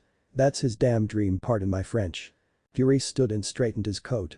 "I'll make a call. Back in All Japan. I can't let him get this. I won't let him get this." The stranger looked down at his right hand. He clutched the syringe even tighter than before. Only now, with the adrenaline wearing down, did he notice the large gash on his right side. "Need to get stitches," he muttered, looking around and noticing the dark skies. "Hospitals out, they'll ask too many questions. Probably call the cops. He probably owns the cops, can't go there." He pulled out his phone. "Gotta make this quick, no telling if they can track it." He turned it on and typed in his search. "Nearest pet hospital. As soon as he got a location, he smashed the phone against the pavement. Then he flagged down a late night taxi. "Don't ask any questions except for where I want you to take me and I'll pay triple." The cabbie just shrugged and accepted the offer, driving into the night. A few moments later, fog crept along the ground, thick and slow. From within it, a well-dressed man made of smoke appeared, his form swirling faintly in the streetlights. "No, Garaki, there doesn't seem to be anyone here. Are you sure this is where you picked up the signal?" He looked down and noticed the smashed phone lying in the gutter. "It seems the target was here. Smashed his phone. Who knows where he is now?" He exhaled, smoke curling upward from his collar. "I'll try looking around. See if I can find any evidence. Check the local hospitals and such. Let's see where our very own Nezumi Cosm disappeared to." Tony Stark steps up to the podium, adjusts his tie, and surveys the room. Tony Stark. "Welcome, everyone. Please, have a seat. Now, I know it's not every day I call a press conference on such short notice. Who am I kidding? This is basically my MO. So, why have I gathered you all here today? Who here was privy to what happened a while ago on the Manhattan Bridge? Many saw a tragedy. You know what I saw. I saw one brave individual, a teen, no, a kid, a hero." Murmurs ripple through the crowd. I know that word is politically charged. But let's be clear. This young man didn't have a cape, a shield, or a billion-dollar suit. He had courage. He acted not because he had to, but because it was right. That's the essence of heroism. Now, I'm not here to unveil a new suit or announce a merger. I'm here to talk about the future, our future. We live in a world where extraordinary abilities are becoming increasingly common. But what about extraordinary minds? Exceptional talents? Today, I'm proud to announce the opening of Xavier's School for Gifted Youngsters. A place where individuals, be they prodigies, savants, or those with unique abilities, can come to learn, grow, and push themselves beyond limits. This isn't just a school. It's a sanctuary. A place where the extraordinary is nurtured, not feared. Where potential is realized, not suppressed. And let me be clear. This institution stands independent. It is not a government facility, nor is it under any agency's control. We've seen what happens when fear dictates policy. When those in power seek to control rather than understand. That ends now. Xavier's is a beacon of hope, education, and empowerment. Walking off the stage, Tony was flanked by Pepper and Steve. "Hey Pep, didn't know you would come to the press conference," Tony said. "I didn't either. It would have been nice if you had informed me, you know, as your head assistant, Pepper replied sharply. Spur of the moment thing, Tony shrugged. Speaking of which, nice job with the speech there, Steve. So, do you just think of those off the top of your head or do you practice in front of the mirror? Steve ignored the teasing. So, how do you think the council is going to take it? Tony shrugged again. I don't know, but I'm guessing not well. Let's try calling Fury. Tony pulled out his phone, dialed Fury, and put it on speaker. So, Fury, how did the council take it? Oh, they're pissed, Fury replied immediately. And they're already trying to find ways to get the kid without backlash from the press or the community. But for right now, you've officially bought yourself some time. Also, one of the council members asked if you could enroll one of his kids. Tell him to send in an application and we'll see if she's a good fit, Tony responded. He hung up and immediately called Peter and Logan. Told you it would work, Tony smirked. Logan answered, okay, so we open this fake school, make a solid legal defense to keep the kid protected, and you know, teach him how to protect himself. Tony raised an eyebrow. Fake. Oh no, I was serious, Logan. We're going to open the school. Wait, you were serious? Logan asked incredulously. Yeah, like I said, I believe in the future. Pepper decided to interject. No offense, fellas, but do any of you know how much trouble it is to run a school? Not to mention how hard it is to find the right faculty. Tony waved it off. No, I'm rich. I've never found a problem I couldn't throw money at, and if there is, I haven't seen it yet. When it comes to hiring managers, I know a pretty good one. Pepper backed away immediately. Oh no, I'm busy enough running Stark Industries. No, you're not. We'll hire someone to fill your position. You mean me, Pepper retorted. Yeah, because you're so good at it, Tony quipped. Peter chimed in over the phone. Not that I don't just love hearing you guys flirt. Pepper and Tony immediately denied it. Flirting? Who's flirting? Strictly professional. Disregarding that, Peter spoke, I have some personnel that I think can be of some assistance. There's one person who handles my appointments at the front desk of my building who I think would be a great help. Tony, piecing together who Peter was talking about, tried to shut it down. What? No, I don't think she'd be a fit for a school. She dresses way too scantily. Plus, she shows way too much cleavage. Logan spoke up, paid great attention to that, didn't you? Steve joined in, isn't that the girl who rejected you when we arrived at Parker Industries? Pepper interjected, wait, she rejected you? Maybe she would be of some help. Tony spoke up, not helping. Speaking of help, Peter continued, I think I'll help with the hiring process. The last time I delegated that to someone else, they apparently hired a Hydra agent. So this time, I'll conduct one-on-one interviews with everybody. Pepper put out an ad. Tony struck a heroic pose while saying. Now hiring. Experienced educators for Xavier's School for Gifted Minds. Are you ready to shape the future? Xavier's is more than just a school, it's a community dedicated to unlocking extraordinary potential. We're searching for visionary educators who can inspire prodigies, savants, and gifted individuals from all walks of life. What we offer. State-of-the-art facilities and cutting-edge resources. A diverse, inclusive, and supportive educational environment. Competitive salaries and exceptional professional growth opportunities. A chance to teach, mentor, and collaborate with some of the brightest minds of our generation. Who we're looking for. Passionate teachers committed to excellence and innovation. Educators experienced with extraordinary or uniquely talented students. Faculty who thrive in dynamic, groundbreaking educational settings. If you're ready to challenge yourself and make an impact on tomorrow's leaders, Xavier's is the place for you. Apply today and help redefine what education can be. Alt Japan. Inko arrived in front of the pet hospital. Glad I was able to pick up a shift. Probably should have specified I wanted a morning or afternoon shift, not the night or early bird. Inko called up her boss. Hey Mr. Doritoru. Yeah, I just got here. She took out her key and put it in the keyhole when she noticed it was unlocked. Hey Mr. Doritoru, did you happen to leave the door unlocked? The new temp worker might have. Okay, I'll look around to make sure nothing is out of place. Inko walked in and tried to turn the lights on, but nothing happened. Must be the breakers. She closed the door behind her and was heading toward the utility closet where the breaker box was when someone came up from behind and slammed her into the wall. She tried to yell for help, but they put a hand over her mouth and spoke. Don't panic. Don't scream. I'm not going to hurt you, so calm down and don't freak out too much. Now, if you promise not to yell, I'll move my hand. So, you promise not to yell? Inko nodded her head yes. Alright. As soon as the man moved his hand and dropped his guard, Inko swung her head back, slamming the guy in the face, and then elbowed him in the ribs, bringing him down with a grunt. She booked it, crossing the front desk. She was about to launch out the doorway when she noticed blood on her elbow. Then she noticed the guy wasn't following her. Common sense was telling her to run and not look back. Despite that, she turned around and headed back into the pet hospital, where she noticed the man had collapsed on the floor where she had elbowed him. His breathing seemed labored and his skin was pale from blood loss. She knew she should call an ambulance, but judging by how he looked, they wouldn't make it in time. It wasn't her responsibility. She was frozen in place when she suddenly heard a weak call for help come from the mysterious man. One thought popped into her mind, the image of a little boy with green hair. I want to grow up and save people. Inko shook her head, focusing on the present. Nakamura Harima was not a good man, but he wasn't a bad one, at least, he didn't think so. Who cared if he was a thief? His great-grandfather did it, and unlike his distant cousin, he actually carried on the spirit and gave to the poor. Now here he was, bleeding to death in a pet hospital. At least since the lady ran away, she wouldn't get caught up with his pursuers. Don't move too much. There, by his side with a first aid kit, was the woman. No, he had to warn her. Aruar. The woman spoke, shush, be quiet for now. The lady put a pencil in his mouth. Here, bite down on this.